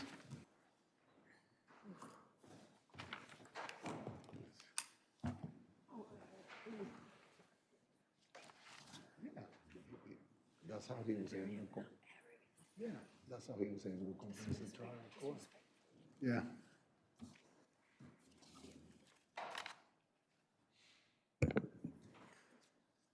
Good afternoon, Your Honors. For the appellant, Leslie Jimenez, the Legal Aid Society by Ying Yang Ma. Mr. Jimenez is a 67-year-old man with serious health issues serving 14 years in prison for a first-degree robbery conviction. That's almost double the 8-year minimum that he could have received. His crime was undoubtedly serious. in that he shot and injured a cleaning lady during a robbery. We're not asking the court to excuse his conduct, but we are asking the court to contextualize his sentence given the mitigating circumstances here. First of all, Mr. Jimenez is inarguably of advanced age. He's currently 67, which makes his risk of recidivism exceedingly low. I believe we cited the figure of 4% for people over 65. So can you address the waiver? Yes, the waiver of appeal in this case does not preclude review. The court gave just a one-sentence explanation of the waiver to Mr. Jimenez, in which it mistakenly indicated that the waiver would be an absolute bar to all appeals. The court specifically said, separate and apart and distinct from your guilty plea, normally you have the right to appeal any mistakes or challenges made in this case, but you're giving up those rights as well, period. No other explanation. And just like in People v. Thomas, the recent Court of Appeals case, where the accused were given, quote, erroneous advisements warning of absolute bars to the pursuit of all potential remedies, the colloquy here was insufficient to establish that he was knowingly and voluntarily waiving his right to appeal. And the written waiver doesn't cure it either, because the court, as in Thomas, as in 2 of the 3 cases in Thomas, the court didn't ask Mr. Jimenez a single question about the contents of the written waiver. The only mention is the court stating on the record that he signed it in open court. He didn't ask him whether he had read it or if he had understood it, and for that reason, the waiver does not cure the one-sentence colloquy. When you described your client's acts, you said he shot the victim. He also pistol whipped her. That may be true, and yes, Your Honor, we do acknowledge the seriousness of this offense, but this court has recently reduced even more serious cases, sentences in more serious cases. I believe we cited in our reply brief People v. Fisher from 2022, a first-degree manslaughter case that was reduced from 18 years to 14 years. And Mr. Jimenez, although his acts were serious, he did not kill anyone, and he's also serving 14 years. Your Honor, he killed someone previously. He has quite a record. He does have. That figures into any sentence in any plea bargain, as I'm sure you're aware. Yes, that does figure, and I do believe it was taken into account, but at this stage, he is 67 years old. Under his current sentence, he would not be released until he's 73. Counsel? I'm sorry? Isn't his cancer in remission? His cancer is in remission, but if Your Honor would like to hear Hasn't it been in remission at least since 2017? Yes, but if Your Honors would like to hear about how he is currently, there are serious health conditions that he is currently dealing with. We're good. Thank you, counsel. Thank you. You got a minute coming back, so.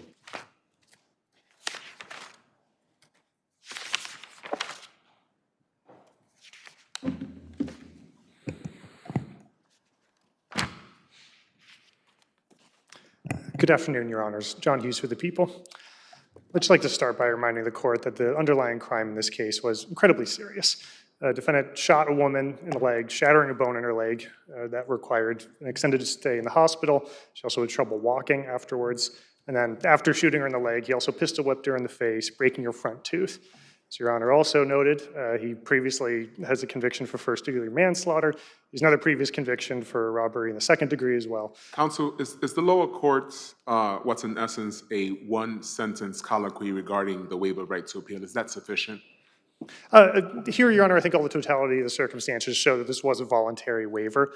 I would agree the court's initial explanation was, it wasn't terribly long, sure, but I think it's important to note too that the court also asked the defendant's trial attorney whether she was confident that he understood the appeal waiver, and she, affirmed yes, that she was confident that he did understand it. Of course, this written waiver was also executed by both defendant and his attorney in open court as well. And also given defendant's age and experience, he already had a lot of prior experience with the criminal justice system. And in fact, he had appealed at least one of those prior convictions. And so for all those reasons, we think both of the appeal waiver here was valid, but in any event, that's a bit of a moot point because the sentence here was fair and appropriate, given both the severity of the underlying offense and also defendant's quite serious prior criminal history.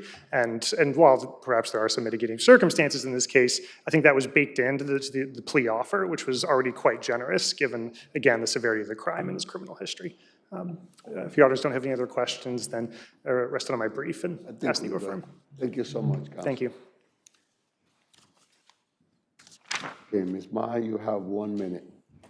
Thank you, Honors. Just briefly first as to the waiver, the court cannot delegate its obligation to make clear on the record that the defendant, or Mr. Jimenez in this case, was knowingly and intelligently waiving his right to appeal, which it clearly did not do. On this bare record, this court cannot be assured that Mr. Jimenez understood anything about the waiver based on the one-sentence explanation and based on its lack of any questioning about the written waiver. And I would just like to go back to his serious health issues. Yes, his cancer was in remission. He is dealing with some other health issues currently in prison, and as we are all aware, the COVID pandemic is still ongoing, and it has been especially hard to manage in prison. Given that he is 67 years old at this point, he is more vulnerable to complications and death from COVID, and despite my adversary's suggestion in their papers, the fact that medical parole exists is not a substitute for a just sentence. Only an extremely small number of medical parole applications are granted. And so as someone who is close to 70 years old, Mr. Jimenez, dealing with the serious health issues, he is simply not a threat to society. And lastly, I'll just say that at minimum, he does have to still serve 8 years. We would ask, Your Honors, for a modest reduction in this case, given these circumstances. Thank you, Ms. Ma. Thank you, Counsel.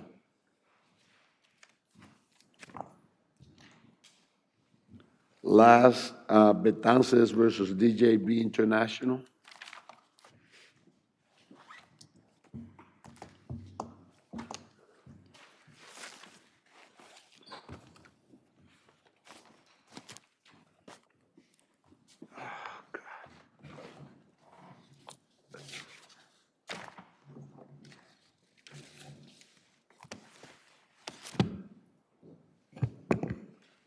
Good afternoon, Your Honors, and may it please the Court. My name is Travis Wong, for Plaintiff Appellant from William Schweitzer & Associates.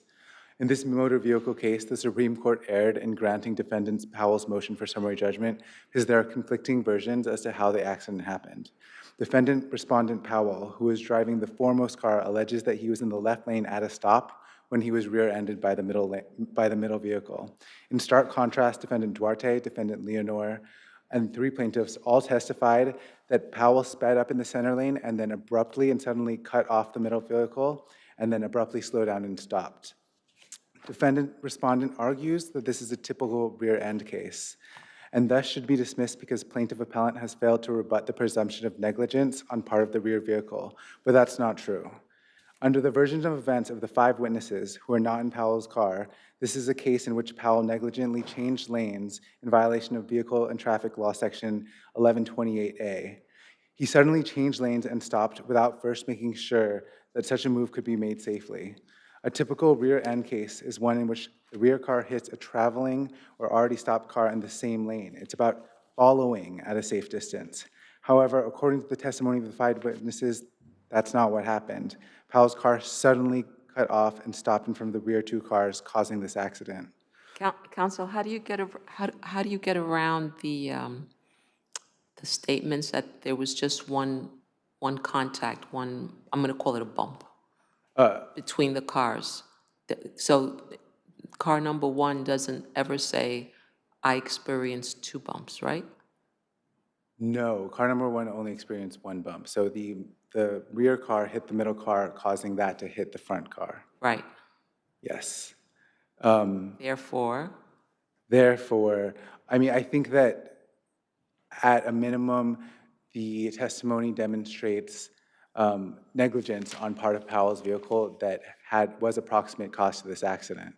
And as the case is well settled that... So Powell is car number 1, right? Yes, Powell's car number 1. Okay. And Leonorda's car number 3, right? Yes. Okay. And number 3 hits number 2. Yeah. That's a testimony that we have. Number 3 hits number 2, and number 2 Then hits pushes number 2 into number 1 because there's only one reported point of contact. Yes. However, car number 1 was a proximate cause of that accident.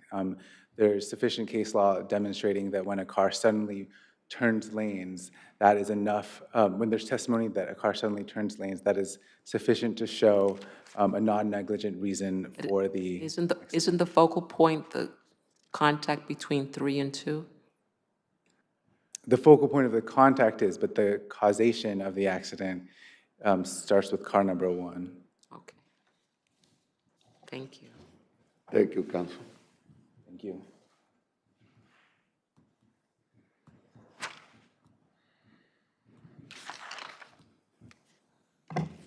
Good afternoon, Your Honors. Thank you for staying for us. I'm Aaron Gross, sole petitioner on behalf of the defendant Powell and JB International. I think what counsel's overlooking is the fact that regardless of what any claims of the operation of the vehicle of Mr. Powell, the first vehicle in this 3-car incident, there was no contact with the Duarte vehicle, the second vehicle in line. Everything occurred as a result of the third vehicle in line, either following too closely, not paying attention. His testimony was clear. He just says, I don't know what happened, I just hit the guy. Right. Mere fact that there was no accident between Powell and Duarte. Between 1 and 2. Correct. Right. It just shows number 3 was too closely following violation of Motor Vehicle Law 1129A. Correct. I stand with the record. Thank you, Your Honor. I just requested the lower court be affirmed. Thank you. Go ahead, counsel. I'll give you an extra 10 seconds so I don't have to touch that. I will just say, as one comment, there was a small contact between cars 1 and 2, and because car 1 swerved in front of car 2, that caused car 2 to come to a sudden stop, and car. There was no damage, though, right? I'm sorry. There was no damage. There was no damage. Right. So at least he was following too close, but not so close that. Well, he wasn't following because he suddenly swerved in, so there was no following involved. This is a swerving case rather than a rear end case. Okay, thank you. Your Honors. Thank you both. Have a great day.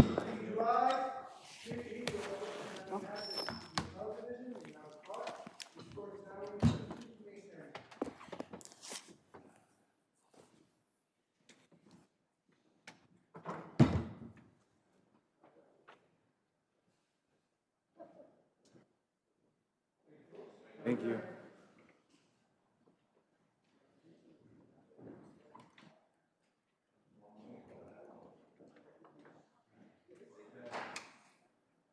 Lobby, be advised, court is over yet. 2 coming out.